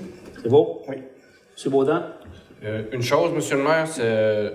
Je salue la nouvelle là, que vous avez faite tantôt là, dans votre correspondance à l'effet de maintenir du maintien de la ressource au niveau des loisirs. C'est une inquiétude de moins pour le comité des loisirs de maintenir cette ressource, puis aussi une autre inquiétude de moins de savoir que c'est Mme Paradis qui va combler ce poste-là. On sait tous et toutes là, que Mme Paradis a des compétences. Elle est acceptée dans la population de Grande-Rivière, elle est respectée, puis elle respecte la population de Grande-Rivière. Donc, c'est une très bonne nouvelle là, qu'on maintienne cette acquisition-là là, en ouvrant un poste pour le service des loisirs. Oui. Puis je vous dirais qu'une des raisons pourquoi on s'est positionné là-dessus, c'est que le comité de loisirs, là, il nous a monté un dossier, mais il y a eu une correspondance aussi du comité de loisirs, d'une recommandation d'aller de l'avant, tu sais, de la position qu'on a prise au niveau du conseil. Puis, étant donné que le comité de loisirs, les membres qui est là-dessus, bien, c'est un peu les gens qui nous représentent au niveau des loisirs. Il y a une recommandation de voir la possibilité d'eux, parce que l'organisme comme tel ne peut pas être en mesure de pouvoir répondre un peu, là, d'assurer une certaine sécurité d'emploi, étant donné que c'est un OSB. Puis moi, je l'ai toujours dit, depuis son arrivée à Grande-Rivière au service des loisirs, ils se connaissaient pratiquement pas, elle et le directeur des loisirs, elle puis Philippe. Puis se sont comme très bien mariés ensemble, puis ça a fait une bonne team. Puis c'est ce qui fait que ça donne des bons résultats là, au niveau de l'offre de service qui est donnée au niveau des loisirs. Donc, il faut conserver ça. Parfait. Merci, c'est tout. Et quelques annonces, je les laisse au bon soin du directeur des loisirs. Pour sur mon site. Il faut travailler un peu. Parfait. Donc, avant de passer la parole au directeur général, je veux juste vous dire que je me rappelle qu'à la dernière séance, on avait parlé du November, du mois de novembre. Oui. J'avais demandé aux conseillers de porter les boucles. Moi, j'ai acheté, moi. Donc, comme vous pouvez voir, il y a des conseillers qui m'ont pris au monde. Donc, ils ont fait des achats, locaux. Puis, quand je suis arrivé à soir, dans mon déménagement, je trouvais plus. À soir, j'ai pas été en mesure j'ai pas été en mesure de trouver ma boucle. Donc, désolé. Mais je vous l'ai mis à l'ordre. Je vous ai mis à l'ordre. Donc, M. Moreau. C'est bien. On a traité beaucoup de dossiers, tant mieux. Ça va raccourcir un peu mon intervention. Le premier point, je voulais vous parler de la carrière Brousseau. Vous savez que depuis quelques semaines, ça fait 4 ou 5 semaines qu'on a commencé à faire du transport de pierre vers l'Anse-à-Beaufils. L'opération devait durer au maximum 2 mois. Puis je sais que le transport de pierre par véhicule routier, ça peut de temps en temps être dérangeant parce que ça se fait par la rue de la Source. Puis quand on arrive près du stop, il y a des gens qui sont en danger par les freins moteurs. Par contre, les municipalités peuvent plus s'ingérer au niveau des freins moteurs. C'est un dispositif de sécurité pour les camionneurs. Par contre, lorsqu'il y a des plaintes qui sont faites à la ville, on fait toujours des interventions auprès de l'ANCAI, l'Association des camionneurs. Puis il y a des interventions qui sont faites auprès des camionneurs pour essayer de minimiser, d'utiliser au minimum les freins moteurs. Par contre, pour les personnes qui se sentent dérangées, c'est une bonne nouvelle pour l'économie, mais moins bonne pour les citoyens. C'est que j'ai appris aujourd'hui que le transport de pierre va se faire jusqu'en mars 2020 parce que le matériel utilisé pour les projets de réfection du quai de Sainte-Thérèse et le tout nouveau quai de Percé, on va prendre cette pierre-là de la carrière. Fait que pour l'instant, on parle pas de dynamitage parce qu'on utilise la pierre, on la trie dans la pierre qui a été dynamitée l'année dernière. Par contre, au niveau du transport, ça va être seulement plus long. Là, on parle plus de quelques semaines, c'est des mois. Mais il faut vivre avec. Mais par contre, pour essayer de minimiser l'impact justement sur les citoyens de la rue de la Source, ce soir, on va passer une résolution pour tenter, parce qu'on a fait une première tentative au mois de septembre auprès du MTQ pour permettre qu'un certain flot de ce transport-là soit dirigé vers le chemin des bois. Ça fait qu'au lieu d'avoir seulement des camions vers c'est une mesure temporaire pour minimiser le transport au village, puis uniquement sur la rue La Source. De la Source. Fait que, dans le fond, on va essayer de diluer ça un peu pour que ça ait moins d'impact possible, mais c'est une mesure temporaire. Ensuite, vous avez parlé de la demande financière dans FUMO, donc ça doit être fait avant vendredi. Mais on a tous les documents de la firme Tetra Tech pour le faire. Il y a juste un formulaire à remplir, puis envoyer ça à notre conseiller aux affaires municipales. Aussi, on parlait de la ressource en loisirs. Vous savez que aussi cette procédure-là de passer d'un OBNL à la ville, c'est une procédure qui a été validée aussi aux affaires municipales. C'est important de le dire, pour éviter des mésentendus. Là, Oui, c'est ça. Ouais. C'est que c'est important de le dire aussi. C'est que on avait aussi, en tout cas, une préoccupation aussi de voir un peu, de faire ça de la bonne façon. Ouais. Mais en communiquant avec les affaires municipales, j'ai été même rencontrer le conseiller, j'ai posé des questions. Puis à partir des questions posées, on a la possibilité d'y aller comme je vous ai proposé. Donc, ça a été validé, donc on peut le faire. Ensuite, ce dossier-là, c'est sûr que c'est un dossier qui est moins le fun, mais au niveau administratif pour la ville, c'est très important. Donc, dans moins de 10 jours, il y a les lettres, on a décidé de changer un peu le mode de communication pour les personnes qui ont des arrérages importants de taxes. Okay? Fait que là, on a décidé de mettre les bouchées doubles pour récupérer les années 2017-2018. Donc, c'est des montants assez importants parce que on parle d'une 60aine de comptes qui totalisent pas loin de 200 000. Fait que c'est des gros sous. Puis, tu sais, les taxes, c'est les revenus de la ville, c'est ce qui nous permet d'investir, d'aller de l'avant avec des projets. Puis quand on n'a pas cet argent-là, puis c'était pas dans les façons de faire de la ville, tu sais, de sortir en vente pour taxes. Mais, tu sais, vraiment, je profite de l'occasion, tu sais, pour vous partager le sérieux de cette démarche-là. T'sais, au lieu d'avoir une lettre qui s'adresse de façon générale pour dire que vous avez jusqu'à telle place, jusqu'à tel temps pour régler, sinon il va y avoir un dernier avis, les lettres vont être recommandées. Donc, 60 lettres recommandées qui vont être adressées personnellement à chaque propriétaire. Okay? Fait que on en est là pour le premier avis. Mais le dernier avis, ça va aller très rapidement parce que on parle du mois de décembre selon le calendrier de la greffière. Dans le dossier de... aussi, il y avait un petit travail à faire au niveau administratif aussi, c'est que là, présentement, les taux au niveau des arrérages, c'est de 16 C'est de 16 puis il va falloir juste évaluer l'impact si jamais on décidait de réduire le taux d'intérêt, de voir au niveau financier quel serait l'impact, mais aussi... il y avait certains travails à faire aussi avec les institutions financières qui détiennent des hypothèques là, avec les propriétaires. Donc, taux d'intérêt, les institutions financières, fait que là, on est avancé, donc il reste 12 jours avant l'envoi des lettres. Fait que, tu sais, ça se peut que il va y avoir des cas de régler d'ici à ce temps-là, mais c'est quand même de ma responsabilité de vous en informer. Puis le but de ça aussi, c'est étant donné que moi, comme maire, ça fait partie de mes actions, je suis responsable des scènes de gestion, puis au niveau de la gestion des finances de la ville.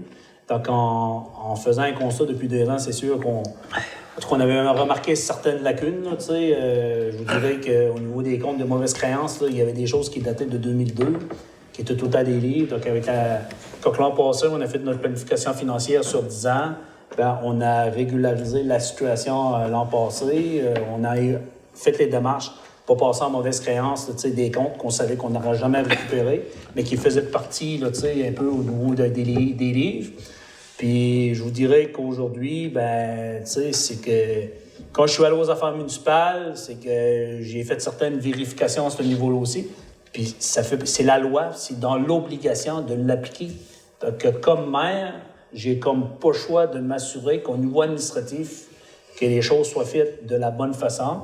C'est une des raisons pourquoi on a demandé à M. le directeur général de s'assurer que ce qui est en place au niveau de la taxation fait en sorte de prendre les dispositions nécessaires pour récupérer les sommes dues à la ville. Donc, je vous dirais que moi, comme élu, ça fait partie de mes fonctions, mais au niveau administratif, bien là, M. Moreau, conseil, a donné le mandat d'exécuter. Puis je vous dirais que c'est la recommandation que j'ai eue des affaires municipales de vraiment travailler pour régulariser la situation. Dossier Âge d'or, Joyeux Copain, je ne sais pas si c'était dans les intentions de M. Philippe Moreau d'en parler. Vous savez que il y a eu plein d'événements autour de ça. Bien là, présentement, je pense que dans les prochaines étapes à venir, c'est qu'il va y avoir la formation d'un conseil d'administration qui va être vraiment bref, temporaire. Le but de composer ce conseil d'administration-là, en principe, parce que c'est toujours ce qu'on entend, le plan, ce serait de disposer du bâtiment. J'ai eu des appels de certaines personnes qui attendaient d'avoir certaines sommes d'argent de l'ancien conseil d'administration. Donc, on a fait nos devoirs en mettant à jour les états financiers, les dettes qui devaient être remboursées. Donc, si jamais c'est la volonté du conseil d'administration temporaire de léguer le bâtiment à la ville, c'est sûr que pour nous, il était encore trop tôt pour avoir un plan pour ça, parce que le directeur des loisirs a fait faire une évaluation des travaux à effectuer. Puis là, on s'aperçoit qu'il y a des travaux plus importants que prévus à faire. Donc, un investissement de la ville. Puis si on en devient propriétaire, l'avantage, c'est qu'on a droit à des programmes d'aide financière pour pouvoir les réaliser. Mais ça faisait pas partie de notre plan triennal. Hein? Fait que si jamais on décide de le prendre, oui, il y a des possibilités de développement importantes, mais avant d'arriver au développement, il y a des investissements à faire. Donc, on va avoir à faire des choix. ce qui était dans le plan triennal, s'il y a des choses qu'on peut tasser, on le fera, mais encore une fois, c'est question de prioriser selon les moyens de la municipalité. Je pense que aussi, ce qui est important, c'est que ce qu'on sait au niveau de les demandes des plateaux, tu sais, avoir les possibilités d'avoir des espaces. Donc, la demande est là. Donc, via la consultation du plan communautaire, donc à partir de ça, on a demandé au directeur des loisirs de faire les vérifications. Donc, si la ville en devient propriétaire, c'est sûr, certain qu'on va mettre un plan en place pour de maximiser l'utilisation, pour répondre un peu à l'ensemble des besoins de la communauté. Parfait. Aussi, il y avait plusieurs dossiers, là, le dernier gros dossier qu'on a travaillé parce qu'il fallait identifier des servitudes, c'était au niveau de la cession de terrain il y avait des terrains municipaux. J'avais parlé de ça, je pense que c'était au mois de juin qu'on avait mandaté la firme, pas la firme, mais la firme d'arpentage, LSAG, pour faire un peu l'identification des servitudes des terrains. C'était un terrain qui appartenait à la ville, qui était enclavé entre un terrain du MTQ puis des terrains privés. Donc, il n'y avait aucune utilité, aucune possibilité de construction non plus. La seule chose que ça nous donnait, c'était certaines responsabilités envers quelqu'un qui avait un accident là-dessus parce que, juste pour vous donner un exemple, le stationnement de chez J. Gérard Méthode, c'est de la propriété de la ville. Okay? Donc, ce genre de transactions-là, il y en a un petit peu partout dans la ville. On essaie de régulariser ça au fil du temps. Donc, on a ciblé ce secteur-là, vu qu'on avait eu une demande citoyenne pour le faire. Donc, juste pour vous dire que dans les prochains jours, on serait prêt à procéder à rencontrer les propriétaires de ce secteur-là pour proposer un plan de cession des terrains de la ville. Donc, c'est sûr qu'on ne peut pas le donner, là, mais c'est une vente. Puis, vu que c'est le terrain contigu, on va proposer aux propriétaires d'en devenir propriétaire à un coût raisonnable. Mais au niveau de l'arpentage, c'est fait, la détermination des servitudes. Donc, je ne pensais pas que pour un petit lot de terrain aussi petit, il y avait autant de travail, mais on a quand même réussi à passer à travers. Pour la prochaine semaine, ça va être très rapidement. C'est sûr que là, on avait un plan de suivi avec des travaux du MTQ, des demandes citoyennes, même des futures demandes. Donc, il va y avoir plein de suivis à faire avec ce ministère-là. Puis il y avait la résolution qu'on avait passée pour le dernier.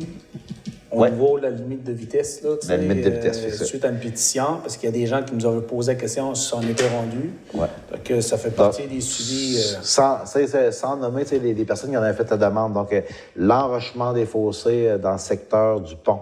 On avait été supposé d'améliorer ça parce que c'était fait avec un matériel qui était pas adéquat. Ça n'a pas été réalisé cette année. C'était dans la planification, mais non réalisé. Comme des travaux que nous, on en avait dans notre planification municipale qu'on n'a pas réalisé, mais il faut quand même en assurer le suivi pour les citoyens. L'ajout de lumière dans le chemin des bois. Le chemin des bois lui-même, s'assurer que à partir de la planification. La planification 2021.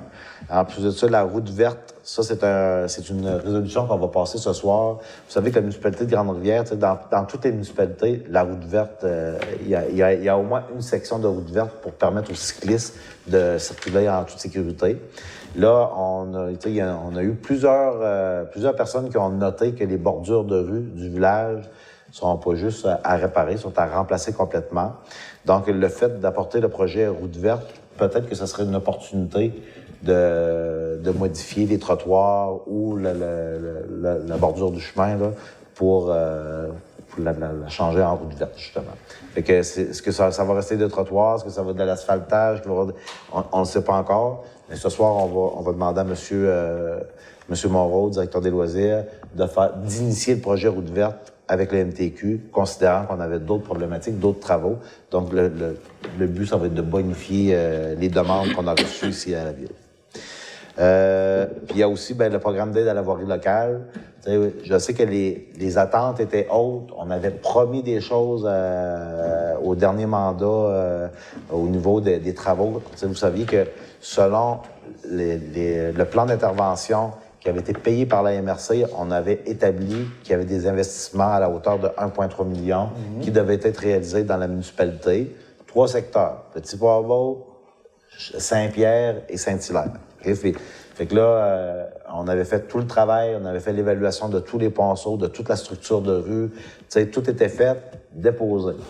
Par contre, juste pour faire un petit retour, on était supposé de faire... On était supposé d'avoir l'argent pour faire les travaux cette année. Malheureusement, l'enveloppe du MTQ a été épuisée le jour même qu'on a mis l'argent dedans. Donc, il y avait 70 millions dans l'enveloppe pour l'ensemble du Québec, mais il y avait des demandes pour 300 millions.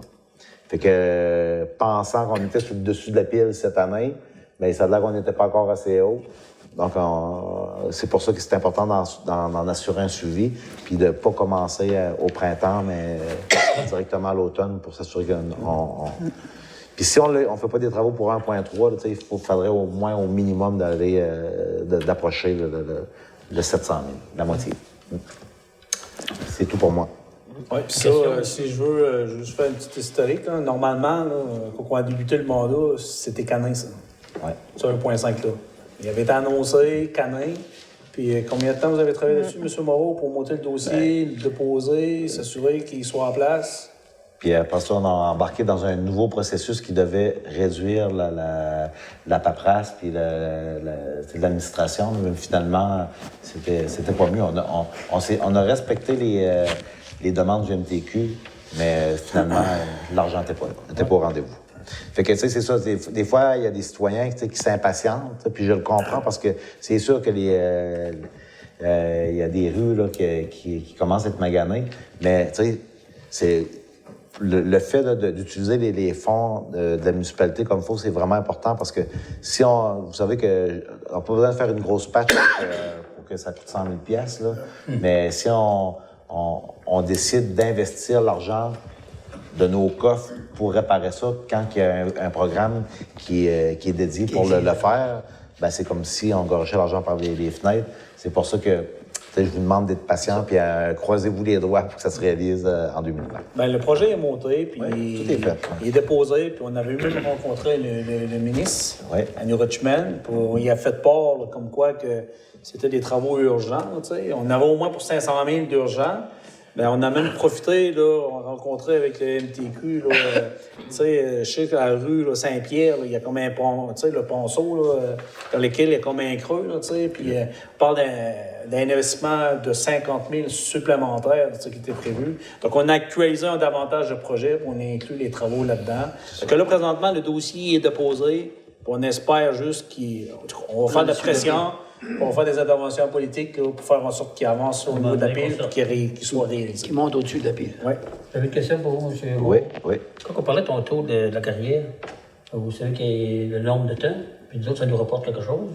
Oui, on a une ristourne de 60 sous de la tonne. Ben, c'est ça, si vous voulez pouvoir retirer les gens. Oui, ça va. Former les gens là-dessus. Oui, ça va nous rapporter un revenu. À chaque année, on a toujours un petit revenu de 5 000 $ en ristourne, des fois un petit peu plus. Mais cette année, c'est sûr que s'il y a 50 000 tonnes, ben c'est autour de 30 000. C'est 30 000 $. C'est ça. C'est ça que vous voulez que vous l'entende, monsieur. C'est bon, M. Moreau. C'est bien. M. Moreau, étant donné que les chiffres, c'est important pour vous aussi, là, puis moi aussi, c'est important. C'est que j'ai vérifié avec M. Bortolo aussi, là, pour l'usine, traitement d'eau, il y avait un règlement qu'on attendait, un versement pratiquement d'1 million. Que je sais que M. Bortolo a travaillé fort là, tout dernièrement. Puis normalement, il avait complété les dernières demandes avec les informations de Tetra Tech. Donc, on sera en mesure de déposer pour avoir un remboursement, un versement d'1 million qui va nous permettre là, d'avoir un certain allègement au niveau de la marge de crédit. Oui, ben. C'est bon, comme ça. Puis au niveau, tant qu'à parler de ça, les projets qui ont bien été, développement Jonca. On était en phase de réalisation pendant l'été, mais là, on a fait le décompte, puis finalement, c'est presque 20 000 $. De moins. Oui, c'est ça. Ça fait qu'on avait prévu faire les 6 premières, la structure de rue, mais avec la canalisation en dessous pour 150 000 $, mais on l'a fait autour de 130 000 $ avec en partenariat avec le privé. Nos employés plus le privé, donc je considère que c'est une réussite. Puis tu sais, dans le fond, ce dossier-là, c'était un test à savoir est-ce qu'on va de l'avant avec d'autres projets, mais ça a suscité de l'intérêt chez des promoteurs, puis à mon avis, on va en avoir très rapidement. Parfait. Très bien. Donc, on s'est rendu aux officiers. Monsieur Moreau, directeur du loisir. Merci, M. le maire. Juste pour enchérir ce que le directeur général disait au niveau de l'âge d'or, c'est que demain, avec Mme Gagnon, à 11h, on a une conférence téléphonique que vérifier que les procédures qu'on fait présentement à la ville, c'est qu'on est dans les règles avec l'organisme et avec ceux à qui on doit engager. D'ici les prochaines semaines, c'est un dossier qui va beaucoup parce que l'hiver s'en vient. On sait que le bâtiment, il y a des assurances. Il faut chauffer, puis ces choses-là, ça fait que le dossier est possible. Je voulais aussi vous rappeler que le 8 décembre, c'est le spectacle du club de patatistique de Grande-Rivière et puis le tournoi midget qui s'en vient, le 12, 13, 14 et 15 de décembre. Bantam midget, c'est la 43e édition. C'est tout, monsieur. Merci. Monsieur Lebreu. Oui, merci, M. le maire. Comme à l'habitude, donc un petit retour sur les interventions depuis la dernière assemblée. Le service de santé est intervenu à 11 reprises, une fois pour Daniel, une fois à Percé, 2 fois à Turner et 7 fois sur le territoire de la ville de Grande-Rivière. De plus, prenez note qu'on est toujours en recrutement, que ce soit pour Grande-Rivière et pour le service d'incendie de Percé. Donc, le recrutement est toujours là, est toujours en place. De plus, ceux qui ont remisé leur réservoir de propane, que ce soit pour les barbecues, s'il vous plaît, on vous demande de les remiser à l'extérieur et non à l'intérieur d'un bâtiment, parce que c'est un gaz qui est très dangereux. S'il y a une intervention à faire, nous les pompiers, donc ça peut nous causer des problématiques. De plus, pour terminer, assurez-vous d'avoir des avertisseurs de fumée, un à chaque étage, et qui soient fonctionnels. Il y a des événements malheureux qui sont arrivés en fin de semaine au Québec. Il ne faudrait pas que ça arrive. Donc, prenez le temps de vérifier vos avertisseurs, de vous assurer qu'ils fonctionnent. Si vous n'en avez pas, procédez à l'achat. On vous conseille des avertisseurs au lithium. Donc, la pile est bonne pour 10 ans. Donc, pour votre sécurité et la sécurité de votre famille, de tout votre entourage. Donc, je pense que c'est très important, l'avertisseur de fumée. Assurez-vous qu'il fonctionne. Merci. Merci, M. Lebreu. Directeur des travaux publics n'est pas ici ce soir, il doit être... Formation. Au niveau des travaux publics, peut-être je veux faire un suivi. Vous savez, aujourd'hui, c'était la première opération de déneigement. On l'a fait avec... tu sais, il y a un camion qui a eu un petit bris, mais vous avez remarqué que notre loader, notre chargeuse n'était pas en opération. C'est que là, on a eu un bris plus important en réparation présentement depuis la semaine dernière à Gaspé. Fait que on a hâte de voir l'analyse du bris, mais on s'en doute, là. Mais c'est quand même un investissement, là, je pourrais dire, entre 15 et 20 000 c'est-à-dire, c'est une facture. C'est pas un investissement partout. Donc, c'est une facture, mais c'est un bris d'usure normale. Ouais. Ben, juste pour vous dire un peu, comme vous le savez, on demande toujours, là, je sais qu'on va en parler, là, mais Providence, on ne le sait plus, on avait fait un exercice là, au mois de juillet. Tu sais, qu'on parlait peut-être là, d'un surplus à peu près de 246 000. Puis là, en date là, du 30 septembre, là, on parle d'un... Si on voit tous les investissements qui étaient prévus, peut-être un surplus estimé à peu près de 118 000 avec les prévisions engagées jusqu'au 31 décembre. Puis le bris en question, il fait partie déjà des dépenses là, prévues là, dans le budget. Fait que je vous dirais que M. Bartola, on a mis des outils en place là, qui nous permettent, là, à partir d'une feuille, d'être en mesure d'avoir un bon visionnement de l'état financier des finances de la ville, là, qui comprend l'ensemble des départements. Donc, on serait rendu au point 7, directeur financier, compte à payer au 31 octobre 2019. Donc, il m'a proposé et résolu que soit adopté le compte à payer au 31 octobre 2019, tel que présenté par le directeur financier pour un total de 217 132,28 Le conseil municipal prend acte de la liste des comptes du journal déboursé déposé par le trésorier. Donc, les gens en ont pris connaissance, là, comme d'habitude. Là, il y avait M. Baudin qui prenait toujours l'habitude de rencontrer le directeur. Donc, M. Baudin, je vous laisse la parole. Oui, c'est une facture quand même un peu élevée pour comparer aux autres mois, là, mais il y a plusieurs factures qui sont reliées, entre autres, là, à la rue du Bac et au développement Jean-Col. Donc, tout près de 40% du 217 000, c'est relié à ça. Alors, les autres, là, c'est tout pour le déroulement, le fonctionnement là, habituel, là, la routine. Bien, il y a 25 000, entre autres, qui est pour le sel de déglaçage pour l'hiver. Puis, c'est d'autres factures de routine. Donc, j'en ferai proposition, monsieur le maire. OK, parfait. Et ce qui concerne le développement Jonco, mais il y a un prêt qui avait dans ta main aussi. Là, il y a des dépenses qui étaient payées, mais il y a un prêt qui est prévu. Étant donné que vous parlez du ciel, de la salle, l'année passée, il a mis la vitre un peu. Là. On va en avoir encore cette année? Oui, on a ajouté 20 mais dans l'ensemble du mélange. L'année passée, on avait fait seulement un test sur un échantillon, là, si on veut. Mais cette année, ça va être plus important. OK, bon. Il va moins paraître parce qu'il va seulement en avoir 20 Oui, c'est ça. OK. Ouais. Donc, avant de passer au point B, étant donné qu'il est 8h45, je proposerais peut-être là, de suspendre la séance pour aller à la période de questions. Proposé par M. Leblanc. Donc, étant donné qu'il n'y a personne, propos acquis qu'il n'y aura pas de questions, donc il faudrait revenir à la séance. Donc, proposé par M. Moreau. Donc, on va poursuivre. Donc, dépôt des états comparatifs au 30 septembre 2019, il est dûment proposé et résolu que le conseil municipal accepte le dépôt des états comparatifs portant sur les revenus et les dépenses de la municipalité au 30 septembre 2019, présenté par le trésorier en conformité avec l'article 7.2 du règlement en matière de contrôle et de suivi budgétaire. Donc, M. Berthelot, voulez-vous juste faire un petit suivi, là, expliquer un peu? Vous avez déposé un document. Oui.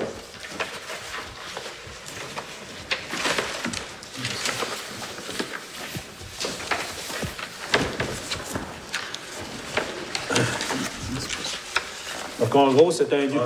En gros, ici, on voit des revenus. On a des revenus totaux budgétés de 6 287 000. Puis, ce qu'on prévoit ici au 31 décembre, ben, on va avoir des revenus de 6 472 000. Il y a un surplus là de 200 000 piastres, à peu près? Oui, c'est sûr. Puis, au niveau des dépenses, ben, si on va au global, ben, au niveau des dépenses du.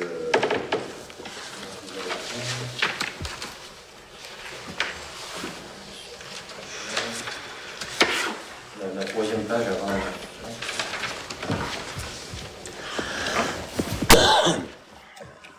Le total des charges, là, on avait budgété 4 656 100.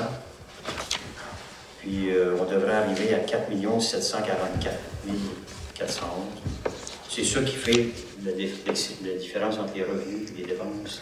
On arrive à un surplus de 118 000. OK. Encore gros, là, tu sais, la queue, présentement, là, si tout va bien, là, on a un surplus, puis de juillet jusqu'à aujourd'hui, ben on a, comme vous le savez, là, il y a, en tout cas, il y a le Berry qui n'était pas prévu. Le déneigement, le gros hiver l'année passée, un dépassement de une centaine de mille. C'est ça. Cette année, ben, on en avait parlé un peu qu'au niveau de l'asphaltage, on s'était donné un objectif de 10 nouvelles constructions. On a fait 5 de plus, donc on a ouvert le chemin 5 fois de plus. Donc, il a fallu faire d'asphalte de plus. Donc, c'était dans les dépenses qui étaient pas budgétées, mais que c'était... Ben, on le fait parce qu'on sait que ça va être des nouveaux revenus pour la municipalité. C'est ça. Ouais. Mais sauf que cette année, on ne peut pas le mettre dans nos surplus. Oui. Ouais. Donc, si tout le monde est en accord avec ça, donc le comparatif, là, comme on peut le voir, là, il est expliqué. Et en plus, ben, vous avez la feuille. Là. Donc, avec tout ce que les coûts supplémentaires au niveau de la neige l'an passé, je vous dirais que cette année, on a réussi aussi à régler l'entente avec les cadres qui était depuis 2017. Donc, ça fait partie aussi là, dans le budget de cette année. Les employés en arrière aussi. Oui, mais là, les employés, c'était l'année passée. Ça, c'était l'année passée. Puis là, ben, comme vous l'avez expliqué, là, au niveau du projet de l'asphaltage, ben, c'est sûr, certain qu'on prévoit 10 maisons, puis on en a eu 15, mais c'est un heureux problème. Donc, on s'est dit, bon, ben, On va l'assumer. on va l'assumer. C'est triste, mais on Mais l'assume. regarde, écoutez, c'est ça. Il faut planifier en fonction d'eux. Donc, ça prendrait quelqu'un pour proposer. Oui. Proposé par M. Moreau. Accepté à l'unanimité. Politique familiale, rien à l'ordre du jour. Je suis sûr que Lucie et Valérie nous en parlaient tantôt. Municipalité, Amis des aînés aussi, Mada. Oui. Directeur des loisirs, de la culture et de la vie communautaire, autorisation de dépôt d'une demande de subvention salariale Emploi Québec. Dûment proposé, résolu que le conseil municipal autorise le directeur des loisirs, de la culture et de la vie communautaire à déposer une demande de subvention salariale dans le cadre du programme d'intégration en milieu de travail d'Emploi Québec. Donc, on a la possibilité d'avoir un employé supplémentaire dans lequel on a le droit à une subvention salariale d'Emploi Québec qui va pratiquement là, combler le salaire au complet. Donc, c'est une ressource. Puis, je vous dirais que cet été, là, on a bénéficié du même service. Puis, le travail qui a été fait, là, je vous dirais que ça a été excellent. Puis, un bon investissement. Puis, en tout cas, on est très satisfait. Beaucoup de Donc, c'est pas juste une question de coût, c'est une question aussi C'est l'expérience. d'efficacité. L'expérience de Ça travail. permet de l'expérience. Puis, Du travail de fait. il y a beaucoup de travail qui a été fait. Ça nous permet aussi aux autres employés de la municipalité de pouvoir là, faire d'autres choses. Donc, en tout cas, moi, je considère que ça a été une belle initiative. C'est une des raisons pourquoi étant donné qu'on peut en bénéficier aussi pour au niveau des services et loisirs culturels du communautaire, ben on va de l'avant puis on fait la demande. Donc, normalement, il n'y aura pas de problème. C'est ça, M. Moreau? Il va contribuer à plusieurs projets, dont le sentier pédestre qui va être agrandi, tout ça. Fait qu'il va être utilisé à plusieurs sources. Parfait. B, route verte, autorisation de rencontre avec le ministre. Proposer. Proposé par Mme Nicolas. Accepté à l'unanimité. B, route verte, autorisation de rencontre avec le ministère des Transports. Dûment proposé et résolu que le conseil municipal autorise le directeur des loisirs, de la culture et de la vie communautaire à rencontrer le responsable du ministère des Transports afin d'initier le projet route verte dans notre municipalité. Donc, en tout cas, moi, les informations que j'ai, là, c'est sûr, ça fait longtemps que les gens parlent d'une piste cyclable. On parlait beaucoup de scénarios, hein, puis on le sait que dans le centre-ville, c'est très étroit. Fait que, tu sais, en tout cas, la problématique était là. Je sais que M. Baudin, avec le comité de loisirs, ça faisait partie d'un mandat. C'est dans notre plan d'action. Plan d'action, mais le fait de savoir que c'était un peu une obligation route verte de s'assurer d'un tracé. Donc, puis si on a des investissements à faire, bien, si on pourrait réaménager un peu, là, tu sais, le centre-ville, de faire en sorte peut-être qu'enlever un trottoir pour deux, rallonger, qui fera en sorte que peut-être avoir un espace supplémentaire, que ça fera en sorte là, que ça viendra répondre à un besoin. Parce que je pense que le fait qu'on n'a pas bénéficié, puis on est une des rares municipalités qui n'a pas bénéficié de cette aide-là, bien, ça mettra en place peut-être là, le fait... Là, en tout cas, je pense que ça serait un excellent début pour que les gens qui manifestent depuis longtemps d'avoir une piste cyclable ici à Grande-Rivière. Donc, on pourrait là, faire en sorte là, que la MRC au complet, parce que je sais que dans la municipalité de Chandler, il y a des choses qui sont en place, puis ça nous permettrait peut-être de poursuivre là, envers les autres municipalités, Sainte-Thérèse ainsi que Percé. Propose. Proposé par Valérie.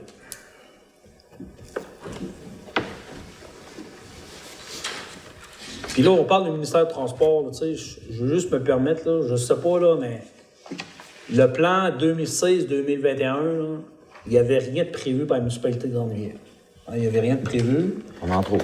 Hein? On On en en trouve. Mais moi, ce qui est important, tantôt, M. Moreau a fait un bon suivi, mais je veux juste que les gens là, du comté de Gaspé, là, parce que nous, on est comme le début du comté de Gaspé, là, je veux juste qu'on fasse la remarque, là. Allez le côté de Baie-des-Chaleurs, là, puis partez, mettons, avec les investissements qu'il y a eu dernièrement à Chandler, là, puis rentrez-vous là, jusqu'au banc de Pabot. Passez le banc de Pabot, là, on tombe sur le côté de Gaspé, là, puis d'après moi, là, je sais pas pourquoi on est dans la même MRC, là, mais j'espère qu'en 2021, que Grande-Rivière va avoir sa part de gâteau. 2020. Ben, là, on est en train de planifier, puis moi, je peux vous dire que le directeur, il sait que la prochaine planification 2021-2026, Grande-Rivière, c'est sûr, certain qu'il va avoir sa part du gâteau. Je vous fais confiance. Ouais.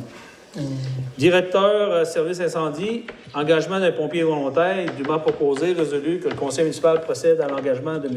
Nicolas Dian Duguay en tant que pompier à temps partiel pour la ville de Grande-Rivière, tel que recommandé par le directeur de service de sécurité incendie. Proposé par M. Leblanc. Accepté à l'unanimité. Oui. Directeur de travaux publics, variant à l'autre jour. Non. Il y avait la question des camions, on gardait ça pour décembre. Parfait. Directeur général, participation au projet régime, attendu qu'à lui seul, le transport routier de Québec a rejeté 27 tonnes. C'est quoi? C'est des tonnes métriques de CO2. Ouais. Dans l'atmosphère en 2016, soit 81% des émissions provenant des transports. Attendu que l'importance de réduire l'utilisation de notre dépendance aux produits pétroliers pour faire face aux défis du changement climatique et la réduction du GES. Attendu que les besoins de transport collectif, c'est elle qui nous dit qu'elle est longue. Transport collectif pour améliorer la qualité de vie des personnes qui résident dans la région du Québec et sur le plan social, économique et environnemental et que l'on ne retrouve peu ou pas de système d'autoportage à l'extérieur des grands centres urbains. Attendu que le plan d'action en électrification des transports 2015-2020 du gouvernement du Québec a pour cibler d'augmenter le nombre de véhicules électriques et hybrides rechargeables à 100 000 qui puissent contribuer jusqu'à hauteur de 6 % de la cible de réduction des GES en 2020. Attendu que la Régie intermunicipale de transport Gaspésie-Île-de-Madeleine souhaite passer en monde électrique pour l'ensemble de son réseau en Gaspésie et aux Îles-de-Madeleine. Attendu que la Ville de Grande-Rivière a réalisé l'étude Sauvé, étude de faisabilité technique et une étude de marché. Attendu que la proposition de YHC Environnement de réaliser le projet régime en 2020 vise à développer et tester une offre de services variant en transport collectif intelligent et écologique, innovateur sur le plan technique et social pour la région de la Gaspésie et Île-de-la-Madeleine, permettant d'intégrer une série d'outils disponibles et à développer pour optimiser et coordonner différents moyens de transport collectif choisis par les municipalités participantes, d'implanter un système d'autopartage adapté aux ressources et aux besoins des communautés via un outil de gestion et créer des hubs pour le partage des véhicules électriques. Ça, c'est pour moi l'innovation, ça, là? Non. De développer une route électrique verte au Québec via le développement des stations-service électriques, attendu que la municipalité a réalisé une étude préalable au projet pilote, attendu que la valeur totale, coût total avant subvention de projet pour la municipalité, en tenant compte de ses choix, est estimé à 111 000 $. Attendu que ce montant permettra à la municipalité d'acquérir un véhicule électrique, une borne de recharge, les outils pour l'autopartage et les outils disponibles pour optimiser et coordonner différents moyens de transport collectif choisis avec la régie. En conséquence, il est dûment proposé et résolu que ce conseil s'engage à contribuer pour un montant maximum estimé à 43 000 $ pour ses participants au projet régime, et que la municipalité participante s'engage à rembourser une pénalité de 6 000 si cette dernière se désiste du projet avant la réalisation de ce dernier et dans la mesure où le projet est accepté et subventionné par la FCM, cette clause ayant pour but de protéger les municipalités participantes dans le cas où une administration municipale se retire à la dernière minute et qu'en conséquence, les coûts fixes augmentent pour les autres municipalités. Que la municipalité autorise le Conseil régional de l'environnement Gaspésie-Île-de-la-Madeleine, YHC Environnement et la Régie intermunicipale de transport, GIM, à déposer des demandes de subvention pour le projet régime. Donc, en bref, M. Moreau... C'est qu'au début, on voulait acheter un char électrique. Hein? On avait un manque de véhicules. On s'est fait faire une étude pour vraiment valider qu'on avait un besoin en termes de véhicules. Puis l'étude était concluante. Puis ensuite, d'autres municipalités ont eu la même idée que nous autres. Donc, la CREGIM a décidé... c'est-à-dire que le CREGIM, le Conseil régional en environnement, a décidé de déposer un projet entre plusieurs municipalités, ce qui faisait descendre les coûts. Ici, le maximum de 43 000, là, ça comprend, comme vous avez, c'est l'achat du véhicule, la construction d'un abri, parce que, tu sais, le régime, l'autobus qui passe pourrait arrêter à une place qui aurait un abri, le véhicule en autoportage qui appartient à la ville pour notre utilisation pendant le jour, mais en soirée, il pourrait être utilisé par d'autres personnes qui font partie de ce réseau-là. Ça prend un bon dossier de conducteur et tout. Donc, il y a des revenus qui reviendraient à la ville. Fait que là, dans le fond, l'investissement était de 43 000 si on prend tout le kit, mais c'est pas le but, là. Okay? Fait que, il y avait plusieurs possibilités. Il y a des municipalités qui vont y aller pour l'ensemble. Nous, l'important, c'était le véhicule. Mais les bornes, tout est prévu là-dedans avec l'électricien pour l'installer et tout. Donc, 43 000. Mais ça, là, présentement, c'est considérant que la FCM, la Fédération canadienne des municipalités, financerait à 50 %. Mais tout le monde souhaite, vu qu'on a un regroupement de municipalités qui déposent, d'avoir une bonification à 75 %. 75, oui. Ce qui est intéressant aussi, on avait parlé des médias, des fois, on demande aux municipalités qu'est-ce qu'ils font pour contrer les problèmes au niveau environnemental. Bien, comme on peut le voir, là, ça, c'est quelque chose. Nous, on est conscient qu'à Grande-Rivière, on a un manque d'effectifs au niveau là, des camions. Donc, le travail a été fait. Ça fait en sorte qu'avec ce regroupement-là, ben, on aimerait, en tout cas, on a une préoccupation pour au niveau de l'environnement. On va avoir les outils en place pour l'autopartage. Donc, les gens qui vont utiliser le régime vont pouvoir utiliser l'auto. Donc, on a beaucoup d'utilisateurs aussi, exemple, là, des professionnels qui travaillent comme soit à l'École des pêches ou au CCTT Mérinov qui vont pouvoir l'utiliser. Donc, à partir de là, ça permet aussi de rechercher des revenus. Puis, on va avoir aussi des bornes directement sur place. On a déjà une au centre, au complexe sportif de Jardin, mais on va en avoir d'autres. Donc, je sais qu'il y a d'autres municipalités qui, en tout cas, ils ont fait beaucoup de bruit dans les médias, mais juste pour vous dire que Grande-Rivière, on est dans la parade, nous autres aussi. Donc, on a le droit d'être vert. On a le droit d'être vert, nous autres. Donc, ça prendrait quelqu'un pour proposer. Proposer, madame. Proposer par M. Léopold Briand. Tout le monde est en accord avec ça? Oui. Donc, accepter à l'unanimité. B, demande au IMTQ, transport de véhicules lourds, chemin des bois, dûment proposé, résolu. Donc, la résolution, c'est l'accès au transport lourd sur le chemin des bois, demande au IMTQ. Attendu que de nouveaux contrats d'approvisionnement en pierre ont été octroyés à l'entreprise Aristide Brousseau et Fils pour des travaux majeurs au quai de l'Anse-Beau-Fils, Sainte-Thérèse de Gaspé et Percé. Attendu que la durée de transport matériel par camion en provenance de la carrière Brousseau à Grande-Rivière était initialement estimée à 2 mois et qu'elle a été révisée à 4 mois. Repoussant ainsi la fin des activités de camionnage en mars 2020. Ça veut dire que là, présentement, il n'y en aura pas. Puis ça. Bien, ça veut dire que là, il y a du camionnage. Du camionnage. C'était supposé de finir en novembre. OK. Mais là, ça a été extensionné jusqu'en mars. OK, parfait. Attendu que sans le règlement municipal, le camionnage de pierre en provenance de la carrière Brousseau n'est permis que sur la rue de la Source. Attendu que l'offre d'une route alternative permettrait de réduire substantiellement la circulation des camions dans le centre-ville de la municipalité et d'atténuer le mécontentement de certains résidents de la rue de la Source qui dénoncent le bruit occasionné par l'utilisation des freins Jacob. Donc, il est proposé par résolu que la Ville de Grande-Rivière demande au MTQ de permettre temporairement la circulation des véhicules lourds dans le secteur sud de la rue des Bois, et ce, jusqu'en mars 2020. Donc, en réalité, c'est pour diviser un peu le flux de transport. Donc, on sait que c'est pas nécessairement là, accommodant, là, mais on essaie de mettre des choses en place, des mesures, pour essayer de faire en sorte de repartir un peu, là, la circulation, le flux de ce camionnage-là, là, qui est pas toujours concentré sur la rue des Sources. Donc, c'est une proposition qui nous a été faite. Donc, ça prendrait quelqu'un pour proposer. Proposé par M. Leblanc. OK, tout le monde est en accord avec ça? Oui. Puis, je vous dirais qu'en utilisant la rue des Bois, ben, en tout cas, ça va peut-être bien aussi nous donner des arguments supplémentaires pour faire en sorte que le MTQ, ben, qui investisse, parce que, comme vous le savez, il y a une problématique là, pendant le gel et le dégel. Donc, ça va peut-être bien aider le dossier à avancer plus rapidement.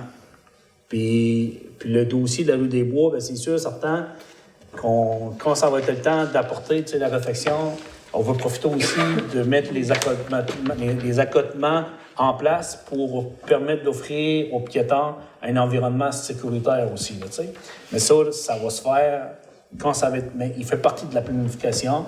Il y a des gens qui me posaient la question que c'était dangereux, ce secteur-là. Mais c'est sûr que le projet, là, je vous dirais que c'est prévu aussi, qu'on veut s'assurer qu'il y ait un accotement pour que ça soit sécuritaire pour les piétons.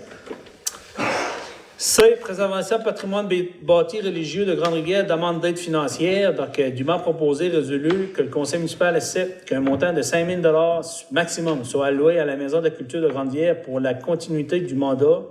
Leurs ayants été accordés dans le cadre du dossier préservation du patrimoine bâti religieux de Grande-Rivière, afin de permettre la réalisation de 2 études par des firmes d'architectes spécialisés, carnet de santé de l'Église et études visant la transformation du presbytère.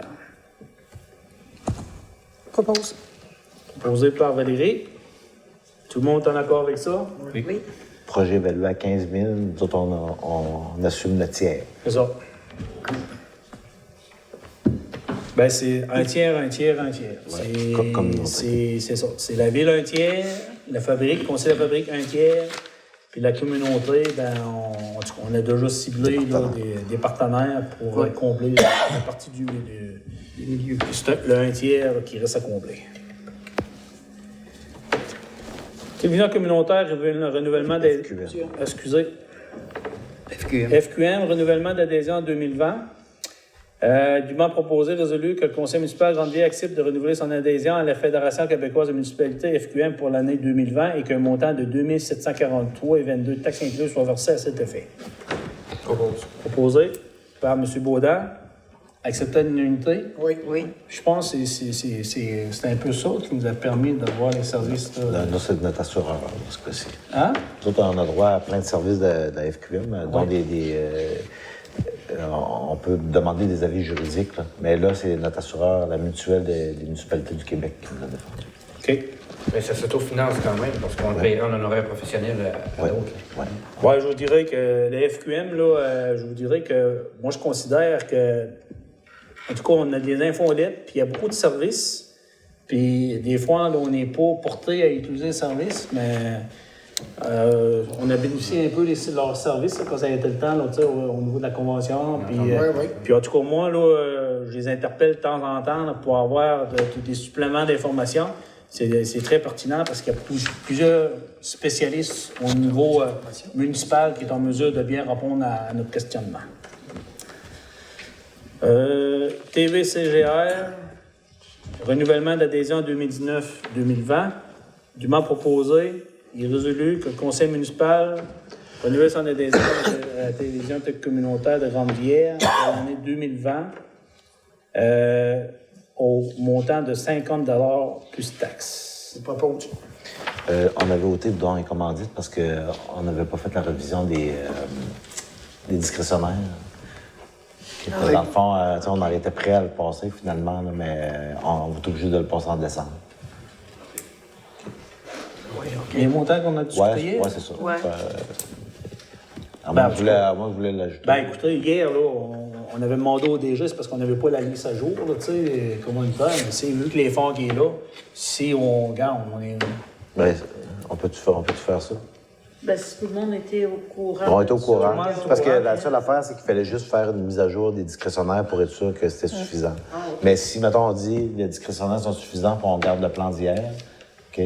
Le but, c'était de bonifier l'aide à la télévision communautaire de 1 200 $ comparativement au montant qui avait été versé l'année dernière. OK? Dont 600 qui venaient des discrétionnaires, puis l'autre des loisirs. Ben, c'est ça, c'est qu'au niveau des loisirs, c'est que le plan qui est proposé, là, c'est qu'au niveau de la TV communautaire, tu sais, l'ensemble des activités, là, tu sais, on parle, que ce soit la couverture, que ce soit les Vikings, le bal des finissants, Mon milieu, mes services, 26 émissions, la parade des cadets, le gala sextant, le spectacle du club de patin artistique, couverture spéciale gratuite, soirée reconnaissance des pompiers, souper de la fête des mères, gala reconnaissance des bénévoles. Donc, l'ensemble de ça, là, si on en regarde, on parlait d'un total à peu près de 11 000 $. Donc là, il y avait un package d'une valeur, si on embarquait, mais il reste que L'an passé, on est allé souvent à la pièce. Ouais. On était demandé aussi souvent. Donc là, ça nous permet d'avoir une visibilité à l'ensemble des activités-là. Ça vient soutenir aussi l'ensemble des organismes. Donc là, on parlait d'une augmentation à peu près de 1200 $. Donc, il y a un partage 50-50 parce qu'il y a certaines organisations qui doivent avoir des responsabilités pour être en mesure d'avoir ce service-là. Donc, c'est une façon aussi pour cette organisation-là d'un partage des coûts pour de s'assurer d'être conforme. Parfait. Moi, je vais le proposer. Oui, OK. Posé par Lucie? Oui. Lucie, Puis, en tout cas, moi, les informations que j'ai aussi là, au niveau des TV communautaires, c'est juste pour donner un exemple, ce que j'ai su. Puis M. Moreau pourrait peut-être apporter un complément d'information. C'est que c'est sûr, certain que l'Église, la messe qui est projetée, c'est que, des fois, on regarde ça, on dit, il n'y a pas beaucoup de citoyens. Mais les informations qu'on a, là, il y a un très bon visionnement, là, Partout à travers la province, puis ailleurs aussi. on parle d'à peu près combien? 4000 de visionnements à chaque dimanche. Fait que c'est une des émissions les plus regardées. On est 3000 quelques de On est population. 3500, donc il y a 4000 visionnements, mettons, qui écoutent un peu la messe. Donc, en tout cas, d'un autre côté, c'est sûr, comme ce qui me concerne, c'est que ça, en tout cas, le fait de maintenir ce service-là, parce que je vous dirais, on a commencé ça avec le début de notre mandat. Donc, ça permettait de préserver un service en place, de un. Ça permet aussi aux gens qui ne peuvent pas nécessairement se déplacer de pouvoir assister. Puis en plus, ça donne une très belle visibilité à notre Église, parce que si on a 4000 visionnements à chaque fois qu'il y a une messe, en tout cas, je trouve ça intéressant, ça donne une belle visibilité pour la municipalité. C'est comme les réunions de la ville le soir. Là. Moi, j'ai 3 personnes qui restent à Blainville puis écoutent les réunions à tous les mois. Ouais. Ouais. Parfait. Y avait-tu d'autres points au niveau des commandites? Non. Non? Parfait. Il y avait ce point-là, donc on l'a réglé. Ben, les autres, les demandes de dons commandites là, sont à la fin. Ouais, c'est ça. À la fin? Ouais. On va y passer après? Oui. Parfait. F, Association de conseils de l'Est du Québec, campagne corporative 2020-2022. Il est proposé et résolu que la Ville de Grande-Bière renouvelle son engagement envers l'Association conseils de l'Est du Québec pour soutenir financièrement les actions de l'Association Hébergement et Accompagnement socio-professionnel. Qu'un montant de 300 $ réparti sur 3 ans soit réservé à cet effet, ça veut dire 100 $ par année. C'est ça.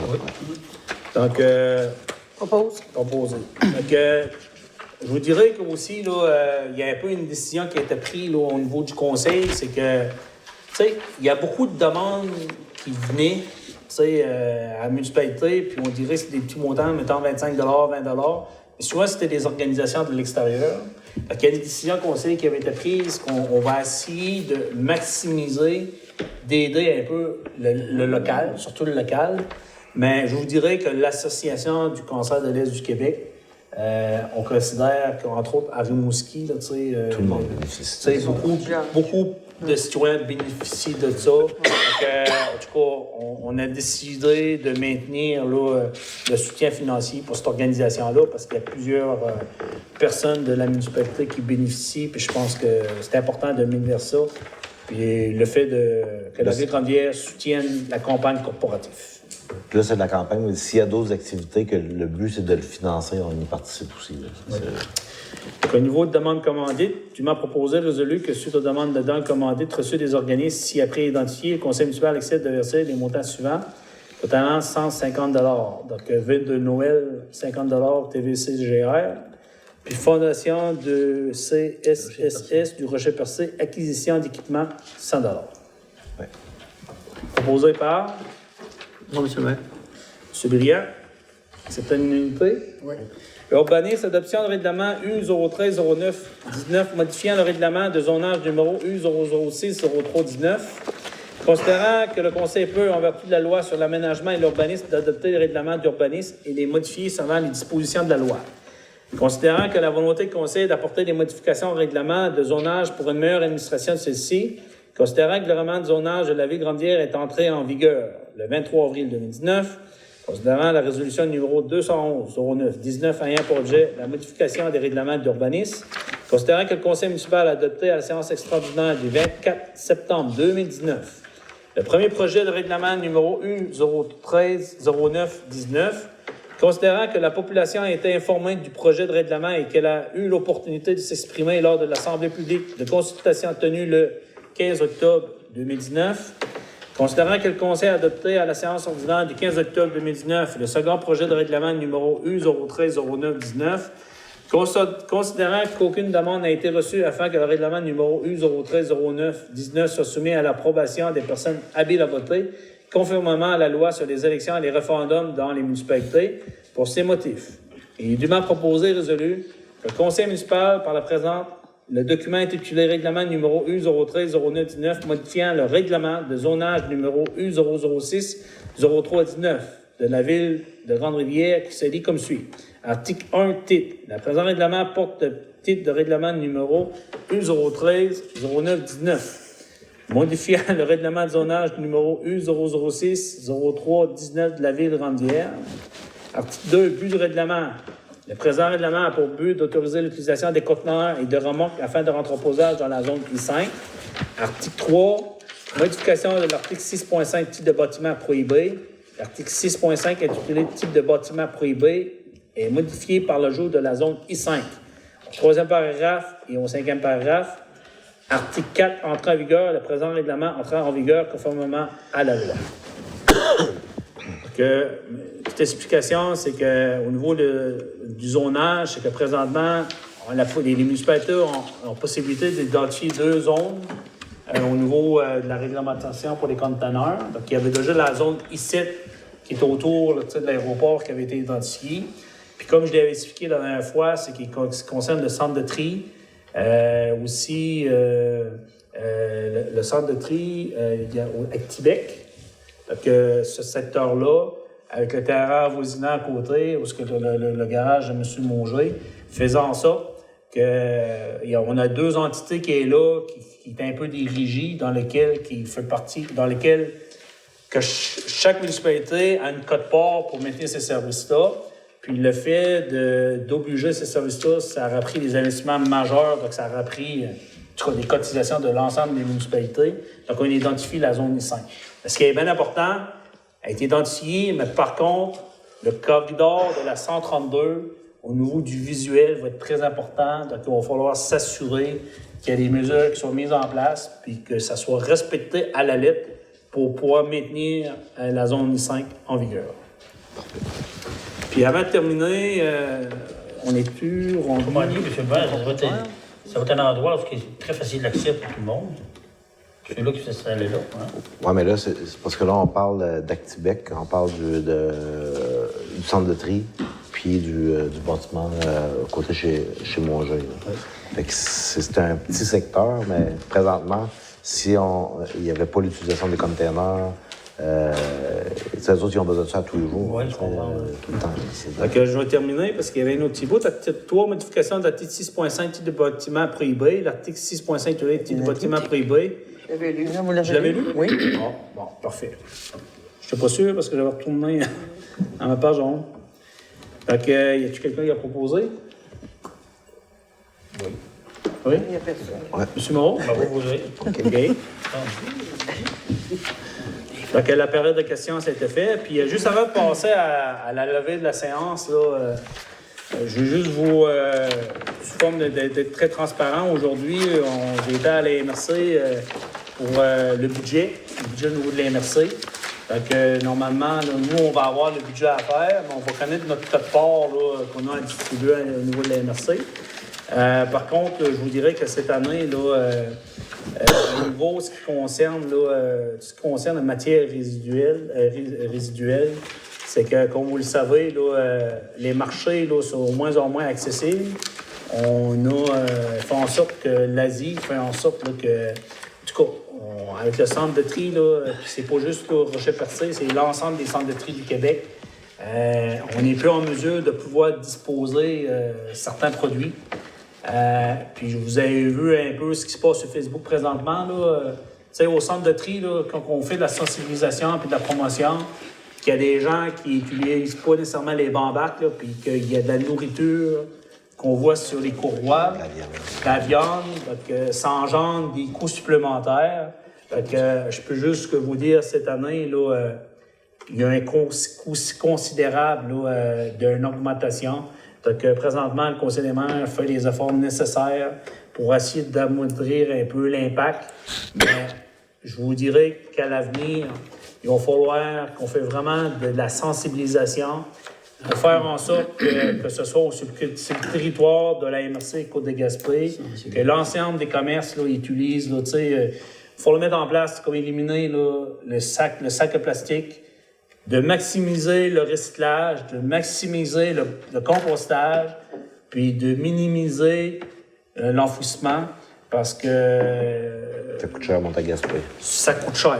Ça coûte cher, puis en plus, que quand il y a des gens qui se permettent de ne pas se préoccuper de ça, ben il y a des employés, puis c'est des coûts supplémentaires, puis avec ce qui se passe présentement, ben on a une facture salée présentement à couvrir pour 2020. Donc, c'est la réalité. Donc, mais présentement, je vous en parle ce soir parce que le Conseil des maires travaille très fort pour essayer de trouver des façons pour amoindrir là, un peu la facture en 2020. Donc, là-dessus, je propose la levée de la séance. Il est 21h21. Il m'a proposé et résolu que l'ordre du jour est imposé à la séance soit levé. Donc, 21h22, quelqu'un qui propose de lever, proposé par M. Leblanc. Donc, là-dessus, merci, en espérant que l'ensemble des contenus qui vous ont été divulgués ce soir n'ont pas toujours aux attentes. Puis, c'est un plaisir de présider la séance. Comme vous pouvez voir, ça va très bien. Donc, en espérant que ça va poursuivre pour les 2 prochaines années. Donc, là-dessus, bonne soirée. Merci.